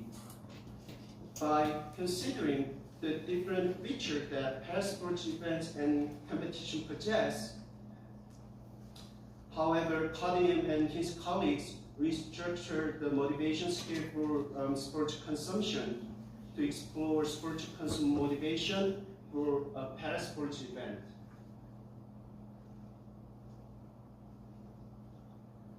Bunker and colleagues explain sports consumer attitude as a concept representing an individual's thought and feelings of positivity toward various sports products.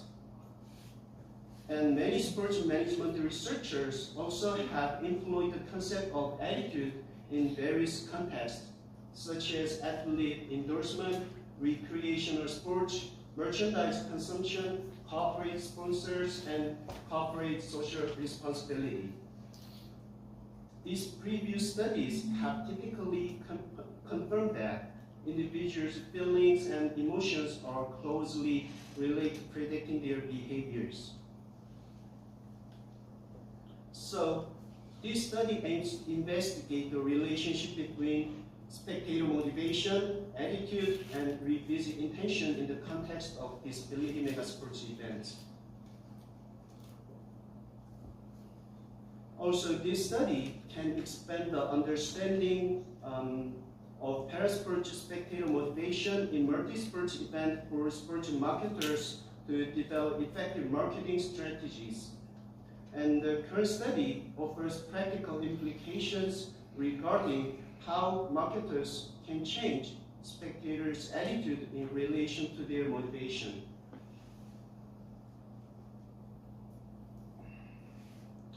And this study found the answer to following this research question. First of all, what parasports spectator motivation factors influence spectators' attitude toward the Paralympics? Secondly, do parasports spectators' attitude toward the Paralympics influence their revisit intentions? Lastly, do parasports spectator attitude toward the Paralympics mediate the relationship between motivation and revisit intentions? In addition, based on research questions, this diagram is the research model for this current study.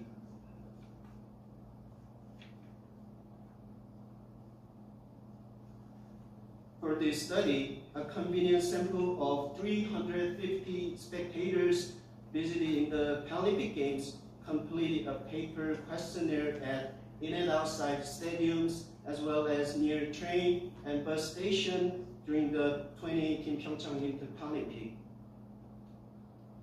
A majority of the survey participants, the mean age is 35.2 years old, 66% male, 60% international visitors, 87% attended with friends or family, and more than 62% holding a college degree or above.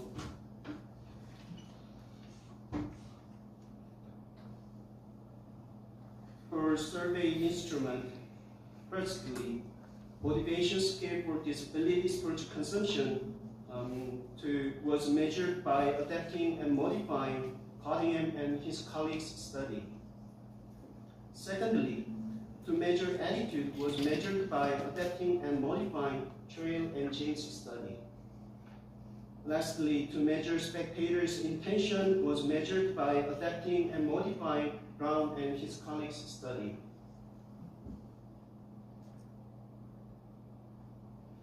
For data analysis, descriptive statistics, correlation analysis were conducted by the SPSS program. The reliability estimates and validity estimates of questionnaire items were evaluated by applying Cronbach alpha score and composite reliability, average variance extractive values, factor loading, and factor correlation were calculated. The psychometric properties of the measurement model were assessed by a confirmatory factor analysis. After testing the measurement model, the structure equation modeling technique was followed to investigate the mediating effect of attitude on the relationship between motivation and revisit intentions. Finally, bootstrapping procedure with 5,000 bootstrap examples and a 90% confidence interval was performed to test the mediating effect of attitude on the relationship between motivation and revisit intention.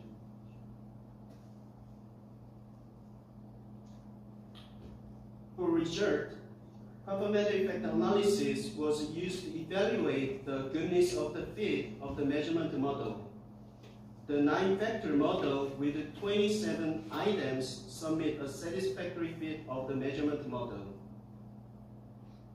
And all reliability estimates such as comba alpha score and composite reliability, and validity estimates such as vector loading, correlation, and average variance extracted values also had acceptable.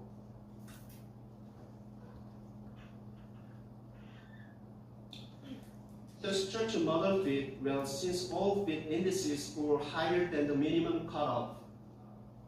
Particularly, the past coefficient indicate that influences of inspiration, supercreep, physical skill, and social interaction on attitudes toward the Paralympic. Also, spectators' attitude had a significant influence on revisit intention. However, acquisition of knowledge, escape, and physical attractiveness were not influences on attitude.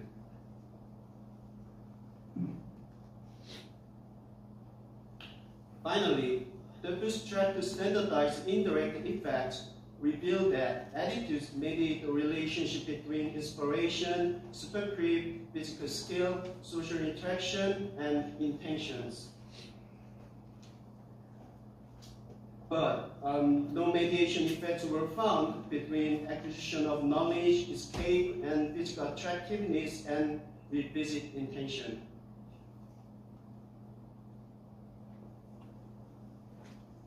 For discussion, first of all, previous research revealed that the unique parasports consumer motivation factors such as supercreep image and inspiration, which were different from sports fan motivation factors, were not strong predictor of positive consumer outcomes.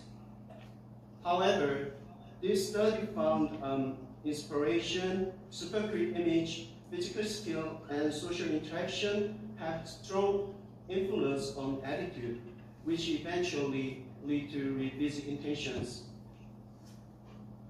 Also, previous studies suggested Olympic visitors usually plan for a trip to host cities and countries, although watching Olympic events is the primary purpose of their visit. Which means that social interaction is one of the critical factors that influence parasport spectators' attitude toward the Winter Paralympic, which eventually affected their revisit intention.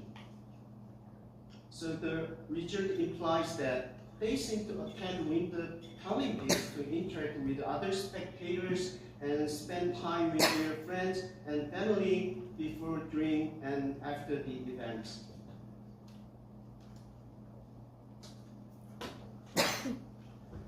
Another key finding of this study was a confirmation of the cognition, affect, behavior sequence, and the mediating law of attitude. This study verified that motivation could directly impact attitude, thereby providing a more comprehensive understanding of parasport spectators' decision-making process. Winter Paralympic spectators may search for information about games, events, and competition to meet their various needs when deciding whether to attend the event. Such information will likely influence their attitudes toward the event and whether the Paralympic Games are enjoyable and valuable for spending their time. In conclusion, individuals' various motivation factors can help shape or change their attitude.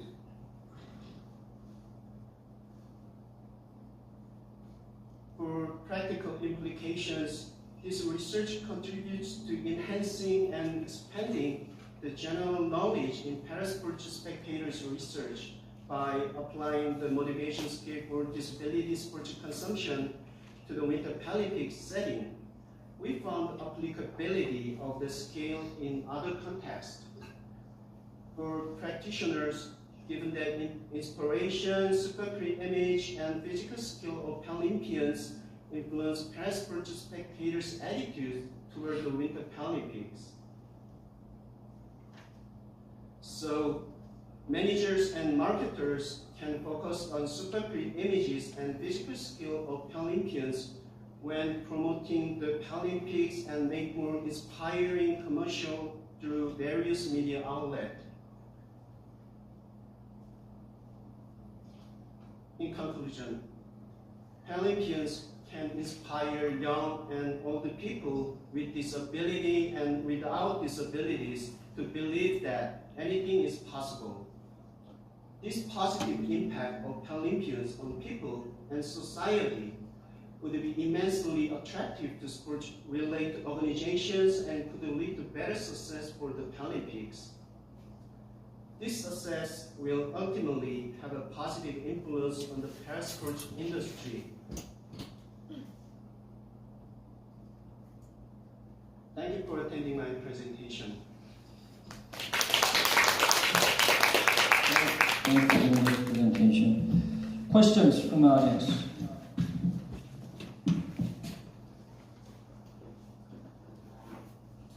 네, 질문 있으시면 질문을 해주시면 될 것 같습니다.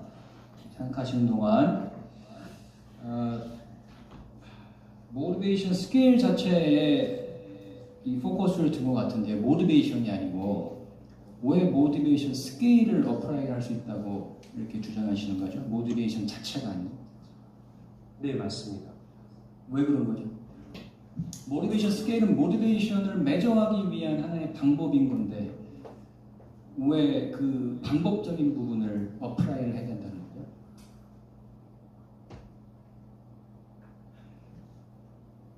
이 연구는 이제 이전에 있었던 스포츠 이제 스펙테이터들의 관중 이제 참여, 이제 모티베이션을 보기 위한 척도를 수정해서 사용한 이제 장애인 전용 모티베이션 척도가 있었습니다. 그 척도 그리고 그 다음에 태도 그리고 결국 마지막에 인텐션에 미치는 영향까지 보기 위한 연구였습니다. 네, 네, 그렇고요. 네, 하나만 더 질문을 하고 이정 교수께서 하는 후속 질문해 주시면 될 것 같습니다. 모티베이션이 애티튜드, 태도로 가고 태도가 인텐션으로 간다라고 하는 가설을 이제 세우신 건데 상식적으로 이제 저는 이제 여러 가지 띠어리를 이제 좀 알고 있습니다만 여러 가지 이제 비헤비어 체인지 띠어리를 이제 본다고 하면 애티튜드가 모티베이션으로 가는 순서가 좀 더 친숙하거든요. 여러 연구 그 모델들에서 이론적에서 그렇게 나오기 때문에 모티베이션과 인텐션은 거의 비슷한 레벨에 있는 순서상으로 보면 그런 컨셉으로 저는 이때까지 이제 그렇게 공부를 해왔는데 왜 모티베이션이 애티튜드 전에 나와서 모티베이션, 애티튜드, 인텐션으로 갔는지 그 배경이 무엇인지 좀 궁금합니다. 어떤 특정한 이론이 있는 건 아니죠? 특정한 이론이라기보다는 선행 연구 바탕으로 그 순서를 측정해서 연구 모형을 만들었습니다. 선행 연구에서 이 모티베이션에 의해서 애티튜드가 많이 바뀐다 이런 선행 연구가 많이 나와 있나요? 저는 그런 연구를 참고해서 연구를 작성했습니다. 네, 알겠습니다. 이재 교수님.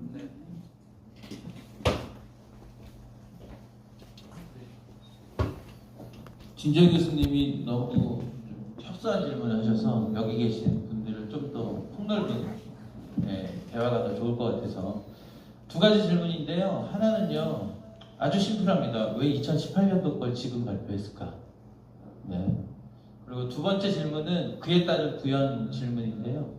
근데 2018년도 이후에 우리는 되게 많이 바뀌었거든요. 이 연구에서의 분명히 지금 현실로 봤을 때 과외 변수는 코비드도 있고 여러 가지 문제가 있고요. 또 사실 2018년도 평창과 베이징은 인과관계가 상당히 좀 고민되는 게 우리는 마케팅을 상당히 잘해서 관중들이 너무나 행복하게 미디어에 접근되고 또 그러한 접근 속에서 동기가 일어나서 갔었거든요. 북경은 그러지 않았고 중요한 것은 우리가 이제는 사실 동계보다는 하계가 중요해서 우리가 이 직면하고 있는 건 파리와 LA라는 마케팅이 엄청나게 일어날 수 있는 특히나 관중에서는 그렇다면 이제 우리는 그러한 과외 변수를 빼고 2018년도 때의 상황이 코비드 전이라면 이제 다시 복원하기 위해서는 이 하계에서는 어떠한 것들이 더 후속 연구를 봐야 될지 이 정도면 저희 여기 계신 분들은 다 공감하시면서 앞으로의 길을 볼 수 있을 것 같습니다. 네, 우선 저도 이 논문을 작업을 하면서 시기적으로 조금 늦은 논문이 아닌가라는 생각을 했었습니다. 그리고 2018년도에 직접 데이터를 모집을 하고 논문을 작업한 게 대략 사실 2020년도 정도였습니다. 지금 거의 마지막 리뷰 단계에 와 있는 논문이고요. 그런데 오히려 어떻게 생각해보면 오히려 저한테 좀 더 기회였지 않나라는 생각이 드는 것이 말씀하신 코로나 때문이라든가 그리고 중국의 어떤 상황 때문에 좀 데이터를 수집하기 좀 어려운 상황이기도 하고 그리고 말씀하신 앞으로 올림픽에 관련해서는 저도 그 생각을 해봤습니다. 예를 들어서 여기 지금 화면에 나와 있는 acquisition of knowledge 같은 경우는 이 경기에 대한 어떤 지식을 얘기한다고 할 수 있습니다. 그런데 제 이제 논문 결과에서는 이 knowledge가 영향을 미치지 않는다라고 나왔는데 제가 생각하기로는 동계 패럴림픽은 종목 수가 또 6개이기도 하고 그렇게 경기 어떤 룰 자체가 복잡하지가 않고 좀 관중들이 좀 단순하게 또 즐길 수 있는 종목들로 구성이 되어 있습니다. 그래서 저도 앞으로 좀 추가 연구에서 가능하다면 올림픽, 패럴림픽에서는 하계 패럴림픽에서는 좀 더 다른 결과가 나오지 않을까 이런 측면들 때문에 생각을 하고 있고 저도 그 부분을 좀 고려해서 앞으로 추후 연구를 조금 더 진행해 보도록 하겠습니다. 네, 다시 기결해서 진주영 교수님과 같은 개념이라면 우리의 도구는 한 번 더 좀 고민해 보시는 게 좋지 않을까. 왜냐하면 2018년도 연구의 도구가 2007년도, 2000년대 초반 10년도이기 때문에 서베이에 있어서의 환경적 변화가 저러한 결과들을 주지 않을까라는 생각도 합니다. 그래서 한 번쯤은 후속 연구 때는 추가 연구 도구를 한번 생각해 주셔야만 이 모티베이션 안에서는 고민이 되지 않을까, 또 타당하지 않을까 이렇게 생각해봤습니다. 네, 좋은 말씀 감사합니다. 네, 감사합니다. 마무리하겠습니다. 패럴림픽 안에서 관중 대상 연구 이렇게 흔하지 않은데 상당히 이제 의미 있는 연구라고 생각이 들고요. 후속 연구로서 계속 이어 나가시길 기대를 해보겠습니다. 네, 다음 발표자 준비해 주시고요.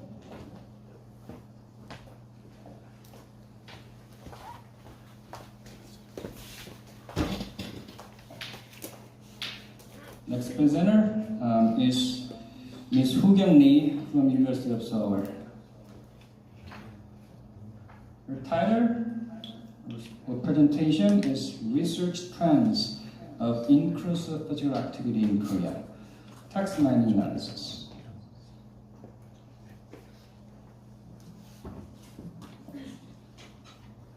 Good afternoon, and first of all, I'm very excited and thankful for the opportunity to present at the conference today. This is Hu Kyung-lee, a master's student in University of Seoul. Today, I'll be presenting about research trends of inclusive physical activity in Korea using text mining analysis. As you may have seen it in the Korean Society of Adaptive Physical Activities webpage, We the 15 is the sport's largest ever human rights movement to end discrimination that emphasized the role of physical activity so that people with disabilities can actively participate in our society as a member of an integrated society. As can be seen from this movement, the importance of inclusive physical activity is being emphasized for both people with and without disabilities, as it has been expanding from school settings to local communities. In spite of the efforts of our society, inclusive physical activity is not effectively realized in the field due to limitations such as lack of theoretical systems, practical guidances in the field, and assessment tools that can evaluate the process, results, and needs, which makes it to be thought as a philosophical concept still. In order to overcome these limitations and break away from a philosophical point of view, it is necessary to systematically and objectively analyze the research trends related to inclusive physical activity and to suggest the directions so that more follow-up studies required in the field can be conducted. It is essential to analyze research trends on how research related to inclusive physical activity was being conducted. However, previous studies had disrupted validity by using limited content analysis methods, simplified results of analysis, difficulty in generalizing research findings, and lacked systematic approaches. From this point of view, we used text mining analysis with the need to supplement the limitations of previous studies to analyze the research trends more objectively and systematically, and to examine how the key concepts changed over time via time series analysis. Therefore, this study analyzed literature on inclusive physical activity using text mining analysis to comprehensively understand the research trends in Korea. The topic modeling was proceeded for 6 steps. At first, we have done a crawling of the literatures. We searched the literatures that were published between 1991 to 2021 and used KISS, RISK, KM-BASE, Science On, and the Korean Journal of Adapted Physical Activity as our database with 통합체육, 통합, 주류화, 체육, 신체, 활동, 무용, and 운동 as a keyword. Result from this, we had a total of 209 articles regarding inclusive physical activity. Next, we have done a natural language processing using big data analysis package TextZone. Data pre-processing and 3 times of data filtering process was performed, and a total of 2,481 keywords were used for analysis. Then, basically, frequency-based keyword analysis was done for the whole data. The first one we used was ngram, which tells the consecutive appearance frequency of keywords within a specific topic, and the second one was TF-IDF, which tells the statistical probability distribution, including the corresponding keyword in the full text data. Afterwards, we decided the number of topics based on IDM, referring to a visualization of distribution. According to the result of IDM, we had 5 topics for the whole data and 3 topics for data arranged for time series analysis. For the 5th step, we extracted meaningful keywords through LDA-based analysis. And for the last step, we named each of the topics that were expressed in a language that implies a similarity and relevance of the entire keyword. In addition, we also conducted a semantic network analysis, and for this analysis, we used UCNet program to analyze the structural relationship between the keywords and used NetDraw package for visualization. Before starting the presentation of the results of the study, I would like to tell in advance that we used Korean in our slides because we only analyzed articles that were written in Korean. So we thought that each keywords were important itself, and will not have the exact meaning if we translated them into English. Coming back to the result, based on the analysis results, each topics were named as 교수 방법, 통합체육 환경, 통합체육의 가치, 체육 교사의 역할, 통합체육 프로그램, with an inferred theme and meaning, considering the connectivity and characteristics among the top 50 keywords categorized. As seen in the slide, among those 50 keywords, we sorted them by limiting to the top 10 words of each topic. In the semantic network analysis, in order of the most number of links with other knots, 통합체육, 통합체육 수업, 통합체육 교육, 태도 appeared for degree centrality. And regardless of how many or few connections it had, 통합체육, 통합체육 수업, 통합체육 교육, 태도 showed in betweenness centrality, and 신체적 자기 개념, 물리적 환경, 대인관계, 다매체적 접근 indicated the sum of the shortest distances from the distances between each knot for closeness centrality. For time series analysis, we divided the studies into 3 sections. Since it is hard to introduce all the results specifically due to time constraints, in this part I would like to introduce the naming reasons for each section, combining the results of topic modeling and semantic network analysis.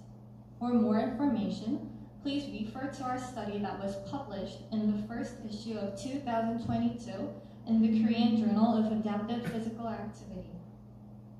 For the first section, since it was the time when the concept of inclusive physical activity was first introduced in Korea and related studies started to begin, we named this period as IPA Concept Introduction Stage. The second section was named as IPA Value Diffusion Stage because it was a period when studies related to attitudes and conceptions toward inclusive physical activity increased rapidly. Lastly, the third section was named as IPA Environment Construction Stage since it can be seen as a period after passing the stage of spreading the concept and value of inclusive physical activity, and practical discussions on environment beyond the internal problems of the participants were developed. As a result, we found that the number of articles continuously increased. In particular, it was seen that researches relatively increased more in 2005. This is thought to be because business related to adapted physical activity was transferred from Ministry of Health and Welfare to Ministry of Culture, Sports, and Tourism, and interest in sports for people with disabilities increased with the launch of Korean Paralympic Committee. In topic modeling, topic 3, named as 통합체육의 가치, appeared as the largest topic area, and topic 2, named as 통합체육의 환경, appeared as the smallest topic area. This means that the flow of the research on inclusive physical activity in Korea was monotonous without any major changes. This may mean that it is necessary to move away from research that emphasizes the value and actively conduct research that emphasizes the environment in multiple dimensions. Additionally, results of semantic network analysis indicated that researchers have generally focused on a few specific topics in terms of research topics and scope. Also, most of the keywords appearing as influential indices in the topic were words related to school settings. Lastly, as a result of time series analysis, Section 1 indicated that research in the 1990s showed that schools began to approach inclusive physical activity within the framework of special education. Section 2 indicated that inclusive physical activity began to be emphasized independently, whereas it was recognized as a partial concept of inclusive education. For Section 3, it can be said that it has expanded from school and education-oriented research to promotion of physical activity for healthy lifestyles. Although the concept has shifted from adapted physical education that focused on physical education in school settings to adaptive physical activity that comprehensively focuses on physical activity for people with disabilities, we found that research on inclusive physical activity was still focusing only on school physical education, which can be seen as a contradiction. Therefore, it is necessary to set the scope of comprehensive inclusive physical activity research in a community environment targeting all ages, away from the research centered on children and schools.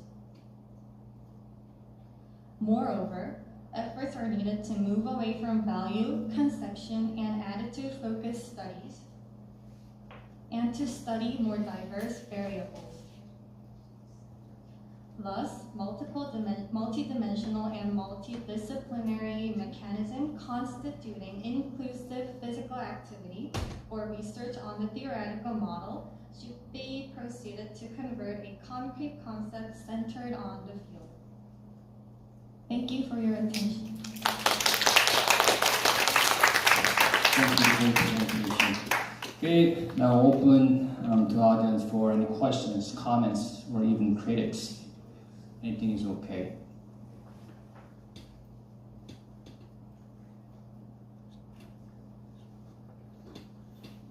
저는 뭐 질문이 따로 없습니다. 제가 했기 때문에. 키워드 어떤 거 사용하셨는지 한번 다시 슬라이드 보여주실 수 있을까요? 키워드 슬라이드. 조금 작게 써주세요. 통합체육, 통합, 주류화, 체육, 신체 활동, 무용, 운동 이렇게 키워드로 사용을 했습니다. 그렇군요. 네. 그 아까 디스커션에서 말씀하셨던 게 그 컨셉이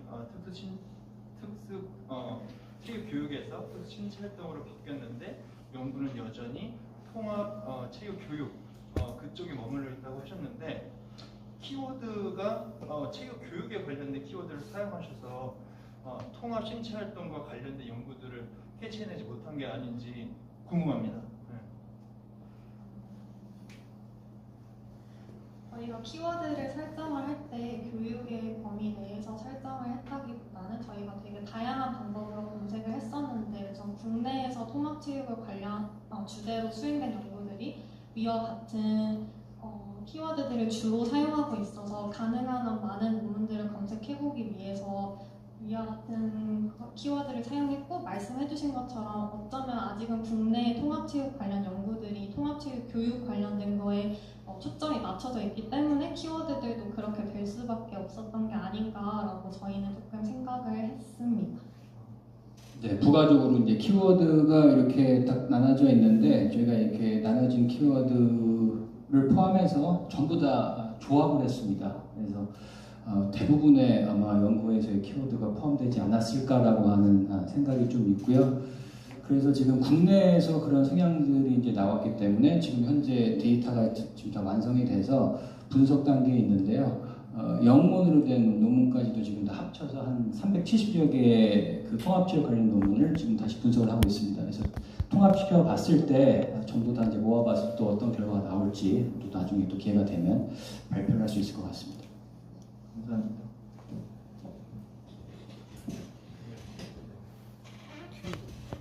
그냥 끝나기 너무 아쉬워서요.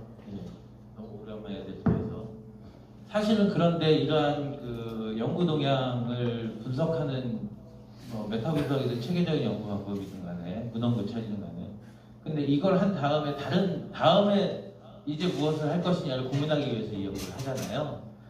우리는 사실은 실제적으로 우리나라의 통합체육은 아마 카나다의 Move into Inclusion을 거의 기반으로 해서 2000년도 초반에 저희가 통합체육을 문서화하고 연구를 했죠.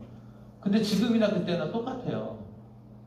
그 가치를 가지고 와서 외국 자료들 다 모으고 이러한 방법들을 통해서 지금 통합체육을 하고 있는데 통합체육은 사실은 그 개발에 참여했던 제가 보더라도 2002년, 5년하고 2020년하고 똑같은 수준에 머물러 있어요. 그럼 앞으로 후속 연구자, 신진 연구자시니까 어느 쪽에 가장 큰 초점을 두고 이것들을 좀 더 변하거나 아니면 새로운 액팅을 하거나 새로운 어떠한 그 패러다임을 만들거나 어느 뷰를 봐야 되는지 우리가 그래야 어떻게 하면 바뀔 수 있는지 전민 연구자의 얘기를 한번 듣고 싶습니다.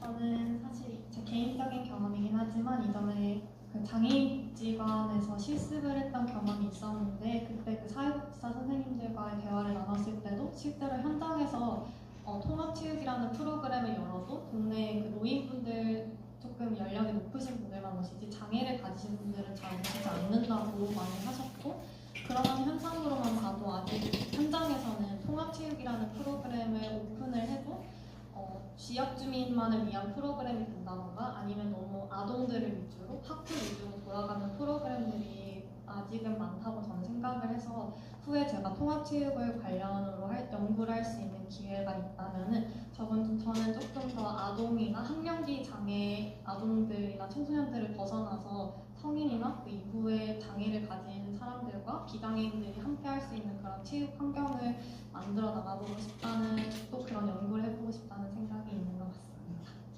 네, 조금 덧붙여서 저도 이제 그 관련된 고민을 많이 하고 있기 때문에 아침에 이경준 교수님도 이제 그 통합, diversity, intersectionality 뭐 이런 얘기해 주셨고 신디 셋 교수님도 이제 equity, inclusion 얘기해 주셨어요. 그래서 결국 인클루전이 디버시티와 연결이 되는 것이 아닐까라고 하는 생각이 들고요. 우리나라에서도 제가 이제 뭐 회의나 이때 가면 항상 얘기를 하는 거지만 2018년에 나온 장애인생활체육 활성화 정책에서도 인클루전이 들어가 있긴 하지만 한 줄 들어가 있습니다.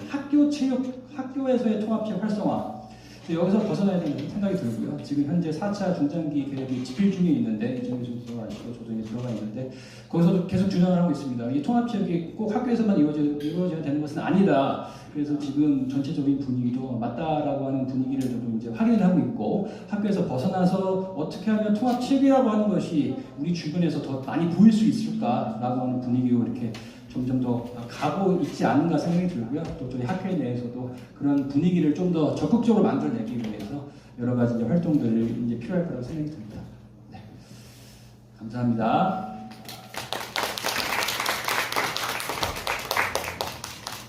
네, 마지막 발표자 준비해 주시고요.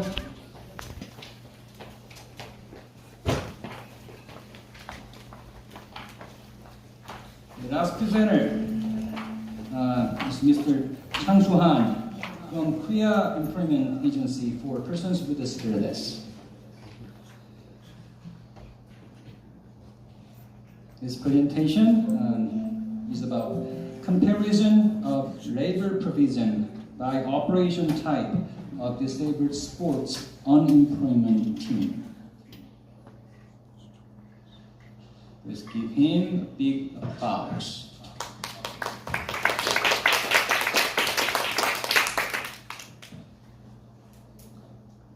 대외 학술 대회에 맞게 영어로 조금 해야 되는데요.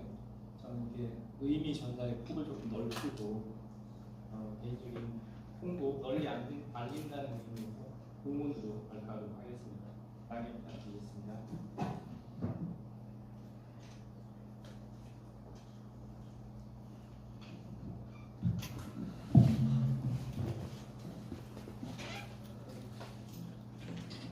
장애인 스포츠 실업팀 운영 형태별 모무 제공 실태 비교라는 주제로 연구를 하게 됐습니다. 이 연구는 최근에 장애인 스포츠 실업팀 창단이 증가하는 추세에서 과연 이러한 창단들이 장애인 선수들의 경제적인 안정과 훈련 여건 개선에 도움이 되고 있는가라는 의문에서 시작하게 됐습니다. 네 가지 옵션을 순서대로 발표드리겠습니다. 장애인 스포츠 실업팀은 직장 소속으로 근무하며 동시에 운동을 하는 스포츠 단체를 말합니다. 직장 운동 경기부, 또 운동 경기부, 학교 운동 경기부, 스포츠단, 스포츠팀, 단체라는 용어들로 널리 활용되고 있는데요. 이들의 운영 목적은 장애인 선수의 경제적 안정을 바탕으로 장애인 체육 발전의 저변 확대와 기업의 홍보, 이미지 제고, 장애인 고용 창출 등의 목적으로 운영되고 있습니다. 비장애인 실업팀과 마찬가지로 장애인 실업팀에서도 실업팀 운영의 근본적인 어려움과 한계점이 존재했습니다. 그 중에서도 장애인 스포츠 실업팀 안에서는 장애인 스포츠에 대한 인식이 조금 부족한 것들도 있었고요. 또 운영에 대한 경제적인 측면과 선수 수급이라든지 기타 운영상의 어려운 점들이 존재하고 있었습니다. 이러한 진입 장벽들로 인해서 장애인 스포츠 실업팀이 활성화되지 못하고 있었는데요. 이후 학계와 정부의 적극적인 지원 노력으로 점차 증가하고 있는 추세에 있습니다. 특히나 지속적인 예산 투입으로 인해서 2010년도에 8개 종목 9팀 50명 수준에 머물던 실업팀들이 최근 2020년 기준으로 26개 종목 129팀 508명의 선수들로 이렇게 조사되고 있습니다. 수치상으로는 그렇게 많지 않은 수치로 느껴질 수 있지만 열악한 장애 스포츠 현장에 대한 인프라를 저기했을 때는 충분히 증가의 속도는 가파르다. 더군다나 2020년 기준으로 이러한 실태 아직 발표되진 않았지만 실태에 따르면 거의 이거보다 2배의 추세, 증가 추세를 보이고 있다. 결국에는 이러한 노력들이 가시적인 성과로 조금 나타나고 있는 게 아닌가 그렇게 생각할 수 있습니다. 하지만 이러한 증가, 양적 증가가 과연 장애인 선수들에게 경제적인 안정과 훈련 여건 개선에 도움이 되고 있는가는 한번 따지고 봐야 볼 일이다. 하지만 이런 증가 속에는 민간 기업을 중심으로 장애인 고용 중심의 장단이 증가했었고요.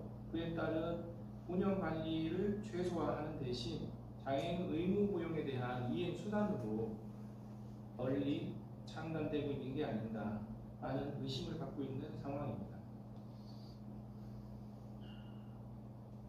그래서 본 연구는 과연 그렇다면 기업들은 장애인 선수들에게 어떠한 경제적인 여건을 마련해주고 있는가를 한번 살펴보기 위해서 이들의 노무 제공 실태를 한번 비교해 봤습니다. 거기에 따른 유사점과 차이점을 찾고 거기에 따른 정책적 대안을 제시하고자 했습니다.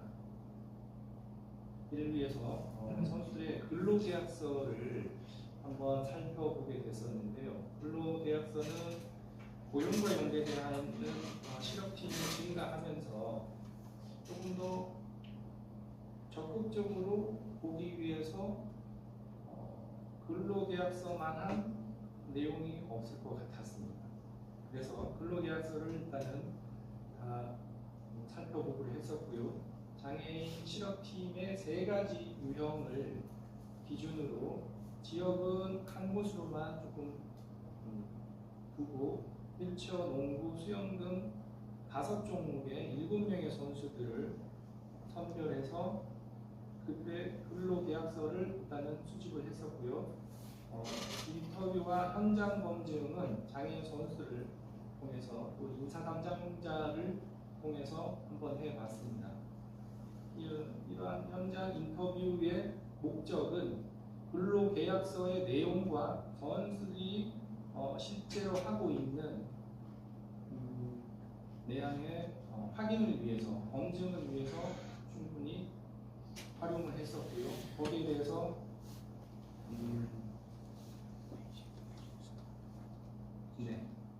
그렇게 해서 문헌조사는 여기에 대한 전체적인 내용들에 대한 사전 공부를 위해서 충분한 근로기준법과 노무에 대한 판례들을 조금 알기 위해서 이런 연구들을 시행했습니다.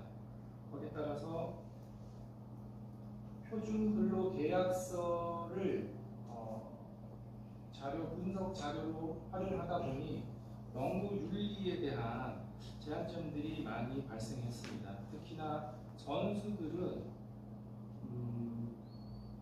자기의 개인 정보가 담겨 있는 근로계약서를 함부로 이렇게 선뜻 동의하지는 않더라고요. 거기에 따라서 준비, 임명 처리 등 구체적인 사항들을 충분히 지키겠다라고 했었고, 심사 과정에서도 IRB 승인을 조금 받으라고 요청을 하시더라고요. 그래서 연구를 하면서 알게 된 내용인데, IRB 승인은 연구를 진행하는 중에는 승인을 못 받게끔 되어 있더라고요. 연구 전에 하라고 하시더라고요. 처음으로 알았었는데, 거기에 대한 동의서로 대신해서 연구윤리 준수를 이행하였습니다. 그리고 연구의 제한점으로는 특정 지역을 중심으로 조금 하다 보니까 거기에 따른 제한들이 조금 따랐고요. 개인적으로 연구를 진행하다 보니 시간적으로나 비용적으로나 물리적인 요소들을 조금 감안했습니다. 그리고 이러한 위원들 정체를 그래서 한 지역으로만 했기 때문에 확대 해석하는 데는 약간 조금 무리가 있을 것으로 사료됩니다. 분석 대상은 선행연구에서 제시한 고용주도형과 운동주도형, 클럽형 세 가지 실업팀 유형을 이렇게 선정을 했습니다. 분석 기준으로는 고용노동부에서 비정규직 대상 노무제공 형태 및 실태에 대한 특징을 담아놓은 책들이 보고서가 있었습니다. 그 보고서 안에는 총 한 15개에서 20가지 정도의 이러한 내용들이 담겨 있었는데요. 거기에 따라서 연구 편의상 이상한 것들은 조금 모으고 간소화해서 3가지로 분류를 했습니다. 분석들은 고용 조건, 공무관리, 복리후생 이렇게 3가지로 잡았었는데요. 먼저 고용 조건 안에는 고용 형태, 직무 내용, 근로 형태, 평균 임금 4가지로 요약해서 추렸고요. 복무 관리에 있어서는 근무 장소, 근무 시간, 휴게 시간, 은퇴 관리, 연장 휴일 근무, 그리고 복리후생에서는 기타 급여, 4대 보험, 휴가, 용품 지원, 교육 훈련 제공, 고용 승계 등을 항목으로 조사를 분류를 실시하였습니다. 고용 조건에 대해서 말씀을 드리겠습니다. 결과인데요. 고용 주도형은 주로 정규직으로 채용되어 있었습니다. 그에 비해서 운동 주도형과 클럽형은 비정규직이라는 기간제 근로자로 이렇게 특정이 되어 있었는데요. 고용 주도형부터 말씀을 드리면 직무 내용은 전문 체육 선수로 채용이 된 것이 아니라 정규 업무, 그러니까 그 회사의 직원으로 채용되어 있었고, 일정 부분 오후 시간을 활용해서 운동을 실시하는 그렇게 운영되고 있었습니다. 근로 형태는 전일제, 아침에 9시에 출근해서 저녁 6시까지 근무하는 8시간 근무를 띄고 있었고요. 거기에 따라서 평균 임금은 240만 원 가량을 받고 있었습니다. 여기에 대한 내용들은 선수들이 폭이 조금 다양했습니다. 폭이라고 하면 이제 등급으로 얘기하면 1급, 2급, 3급 정도로 선수들이 있었는데, 그 중에서 가장 중간 형태의 선수들을 대상으로 이렇게 조사를 했었고요. 여기에 따라서 상여금을 받는지 다른 야간 수당 이런 거를 포함했을 때에 제외했을 때에 이 정도 금액을 받고 있었는 반면에, 운동 주도형 같은 경우에는 비정규직이지만 전문 체육 선수로 채용이 돼 있었고, 전일제 8시간 근무에 평균 250만 원 가량의 급여를 받고 있었습니다. 이에 반해서 클럽형 실업팀 같은 경우에는 전문 체육 선수지만 시간이 4시간 근로에 따라서 시급으로 가령 9,800원 정도의 시급을 수령하고 있었고요. 1일로 합하면 4만 원 이하의 급여를 지급받고 있었습니다. 복무 관리에 대한 내용들인데요. 복무 관리는 크게 이제 훈련 장소, 근무 시간, 또 휴게 시간, 근태 관리, 연장 근무의 하위 항목들로 세분화해서 살펴보았습니다. 훈련 장소인 경우에는 세 형태 모두 지정을 하고 있었습니다. 하지만 클럽형 같은 경우에는 지정만 하고 관리에 대한 것들은 조금 부족한 부분들이 조금 있었습니다. 먼저 근무 시간에 대해서는 고용주로부터 9시부터 10시까지 휴게 시간은 제공하고 있었고요. 근태 관리 또한 직접 관리하고 있었습니다. 연장 휴일 근무는 충분히 가능한 것으로 이렇게 조사되었었고요. 운동 주도형과 클럽형 같은 경우에는 운동 시간이 8시간과 4시간 이렇게 나눠져 있었고 휴게 시간도 물론 제공하고 있었습니다. 운동 주도형과 클럽형 같은 경우에는 대신에 간접 관리 방식으로 고용주가 직접 관리하는 것이 아니라 감독, 코치를 통해서 관리하는 그런 방식을 활용하고 있었습니다. 연장 휴일 근무는 가능한 것으로 이렇게 되어 있고요. 클럽형 같은 경우는 전혀 불가능한 걸로 조사되었고 특징할 만한 게 운동 주도형 같은 경우에는 연장 휴일 근무가 가능하더라도 선수 개인의 동기 유발이나 또 목표를 향해서 반납을 하고 이렇게 운동에 참여하는 부분이라서 계약상으로나 현실상으로는 조금 차이가 있는 것으로 조사가 되었습니다. 복리후생 부분은 크게 6개로 나눠져 살펴봤습니다. 기타급여, 상여금은 포함되어 있고요. 4대 보험, 휴가, 용품 지원, 교육 훈련 제공, 고용 승계는 되고 있는지에 대해서 살펴봤었는데요.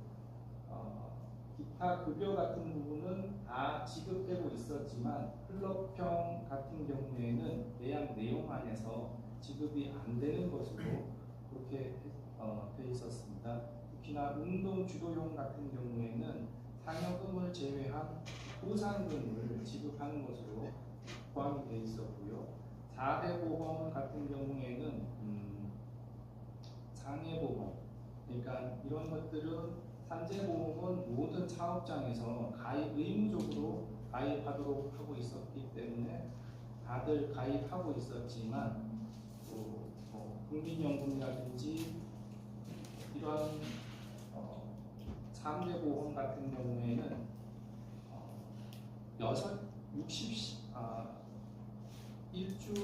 일주일에 15시간 이하로 했을 때는 특별하게 가입을 안 해도 되는 것으로 이렇게 기준이 되어 있었습니다만 새 실업팀 유형 모두 60시간을 충족하고 있어서 다 의무적으로 가입해야 되는 것으로 이렇게 나타났습니다.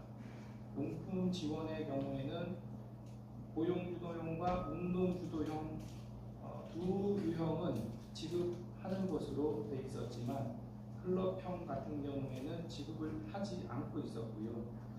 훈련 제공과 교육이랑 훈련 제공 같은 경우에는 고용주도형과 운동주도형은 제공하고 있었지만 클럽형은 제공하고 있지 않았습니다. 고용승계도 마찬가지로 고용주도형은 고용승계가 선수 은퇴 후에 고용승계가 가능하지만 운동주도형과 클럽형의 경우에는 불가능한 것으로 이렇게 조사되었습니다.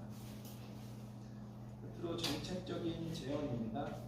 고용조건은 선수들의 고용 안정을 위한 단계적 접근이 조금 필요할 것 같습니다. 거기에 따라서 우수 선수의 경우에는 단연 계약을 통해서 운동 시간 연장을 통해서 임금 상승 효과를 조금 얻을 수 있는 방안들이 필요할 것 같고요.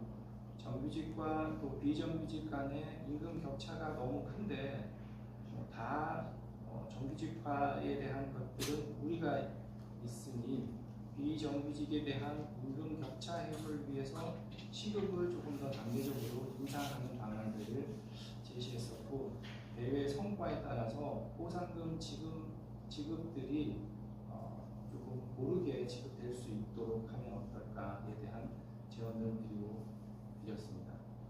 그리고 복무 관리에 대해서는 근로 시간 내에서 소정 사업주와 맺은 소정의 근로 시간 내에서 근무 시간과 장소 형태가 일반 기업들에서 운영하는 형태로 이렇게 조금 정형화되어 있었는데요.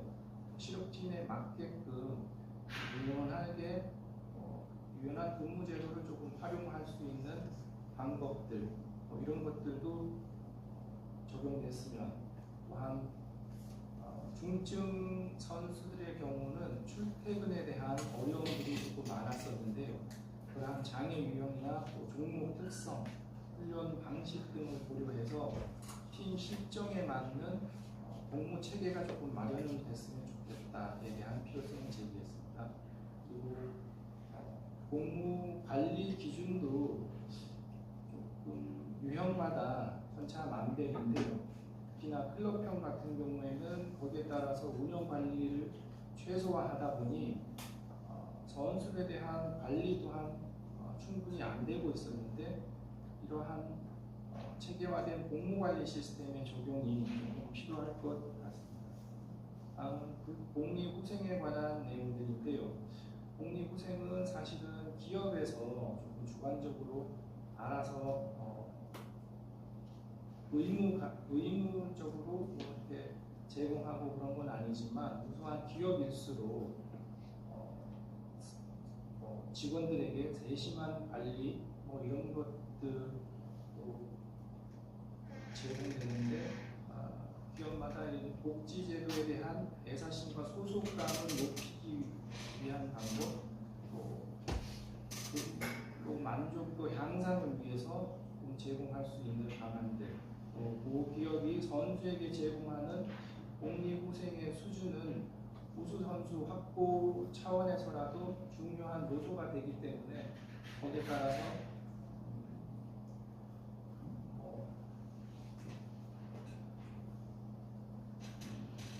실업팀에 대한 사회적인 이런 걸 넓히고자 한다면 충분히 복리후생 측면에서도 강화할 필요가 있다라는 제언을 드리고요. 훈련 효과, 집중도를 높일 수 있는 긍정적인 편익 분석을 위해서도 당근책으로 복리후생에 대한 내용들은 필요하지 않을까라고 제언을 드렸습니다. 끝으로 운영 주체가 보다 적극적으로 제도에 참여할 수 있고 문제 개선의 노력을 지속적으로 지원하기 위한 정책 지원이 조금 필요할 것 같습니다. 이상으로 제가 준비한 내용인데요. 간단하게 혹시 궁금하신 내용들이나 모르는 점 있으시면 네, 마지막으로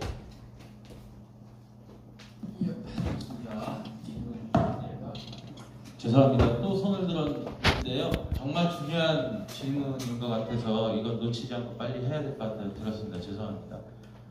장애인 실업팀은 엘리트 스포츠를 지향해야 됩니까? 생활체육을 지향해야 될까요? 양날의 검이라고 할 수 있는데요. 일반 실업팀과 달리 장애인 실업팀만의 독특한 이런 운영 형태나 이런 것들을 감안했을 때에 두 개가 같이 조금 가야 된다고 이렇게 생각됩니다.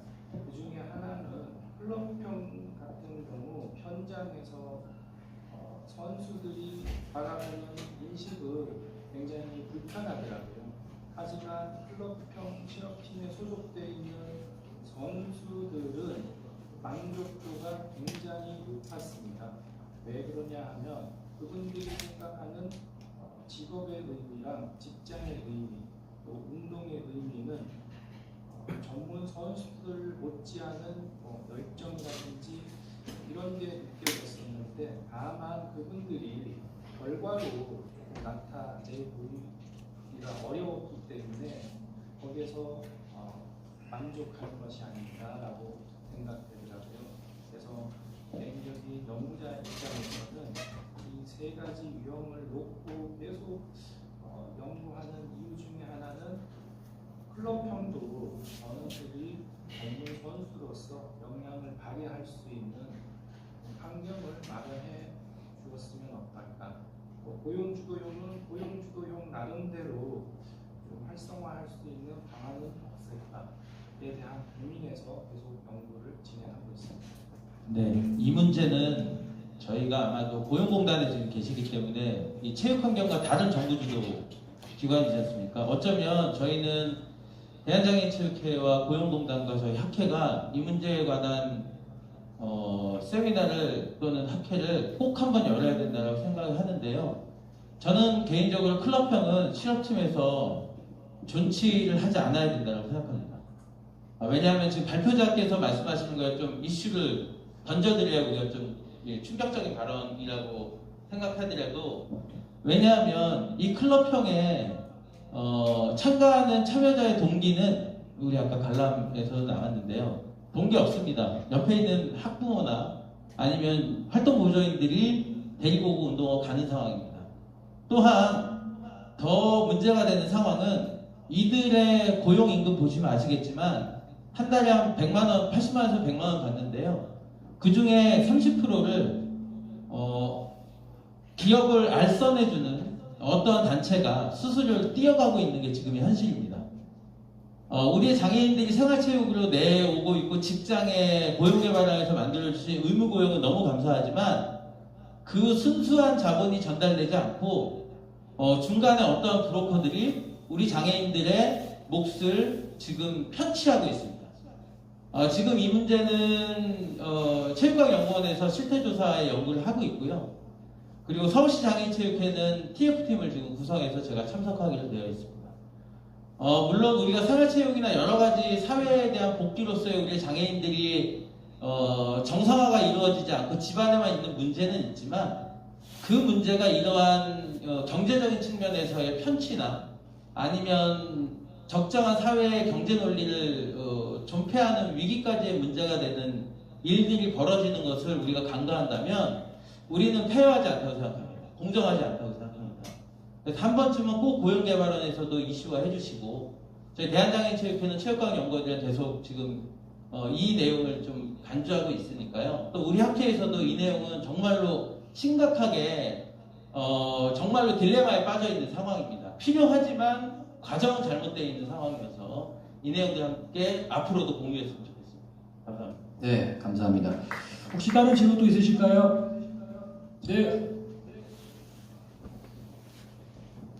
네, 안녕하십니까. 경북대학교에서 스포츠 정책 공부하고 있는 정태린이라고 합니다. 저는 좀 근본적인 질문으로 돌아가서요. 장애인 스포츠 실업팀의 운영, 고용의 성격에 대해서 여쭤보고 싶은데, 우리나라 판례에서 전문 선수, 그러니까 계약으로 정의하기보다는 도급 계약의 성격으로 정의하고 있는 성향이 굉장히 강하고, 현재까지는 그 판례의 성향이 바뀌지 않고 있습니다. 근데 지금 여기 오늘 발표하신 내용은 근로계약의 기준에 준해서 정의를 해서 발표를 하셨는데, 그 근거가 무엇인지 여쭤보고 싶습니다. 일단은 국민체육진흥법상 안에서도 장애인뿐만 아니라 근로계약을 이렇게 쓰라고 법령에서 이렇게 정하고 있더라고요. 왜 그런가라고 봤더니 최근에 이제 다른 스포츠 단체 안에서도 굉장한 사회적인 이슈가 있었지 않습니까? 거기에 대해서 조금 법적으로 가령 과거에는 판례를 기준으로 이렇게 적용됐었는데요. 그러한 문제점들에 대한 해결을 위해서 보다 정확한 이렇게 접근하고자 해서 근로계약서에 대한 기준으로 가령 선수들은 통상 구두상으로도 그냥 이렇게 계약을 했다라고 하더라고요. 근데 거기에서 오는 문제점들이 많이 노출되다 보니 말씀하신 판례보다는 뭐 표준 근로계약에 대한 형태를 띄고 서면으로 정확하게 계약하라고 그렇게 제시를 하는 것 같습니다. 답변이 되셨는지 모르겠는데 또 첨언하자면은 아까 이재원 교수님 말씀하신 내용 안에서도 클럽형 실업팀은 실업팀으로 볼 수 없다라고 하시는 분들이 열에 9분 정도 이렇게 되셨는데요. 사실은 저도 살펴보면서 클럽형 실업팀 안에서도 이번 20도쿄 올림픽 안에서도 금메달을 딴 선수들도 있고 전국 장애인 체육대회에서 메달을 딴 선수들도 이렇게 있더라고요. 그러니까 다 없애고 이게 운동 주도형, 고용 주도형 이런 것만 조금 가자. 이것들은 좀 한쪽 생각이 좀 편향돼 있었던 제 개인적으로 과거에도 그랬었는데요. 조금 하다 보면 이 안에서도 세밀한 검토를 통해서 운동주도형이든 고용주도형이든 그렇게 갈 수 있는 제도적인 정책적인 지원들은 좀 필요할 것 같다. 또 나머지 아까 말씀하셨던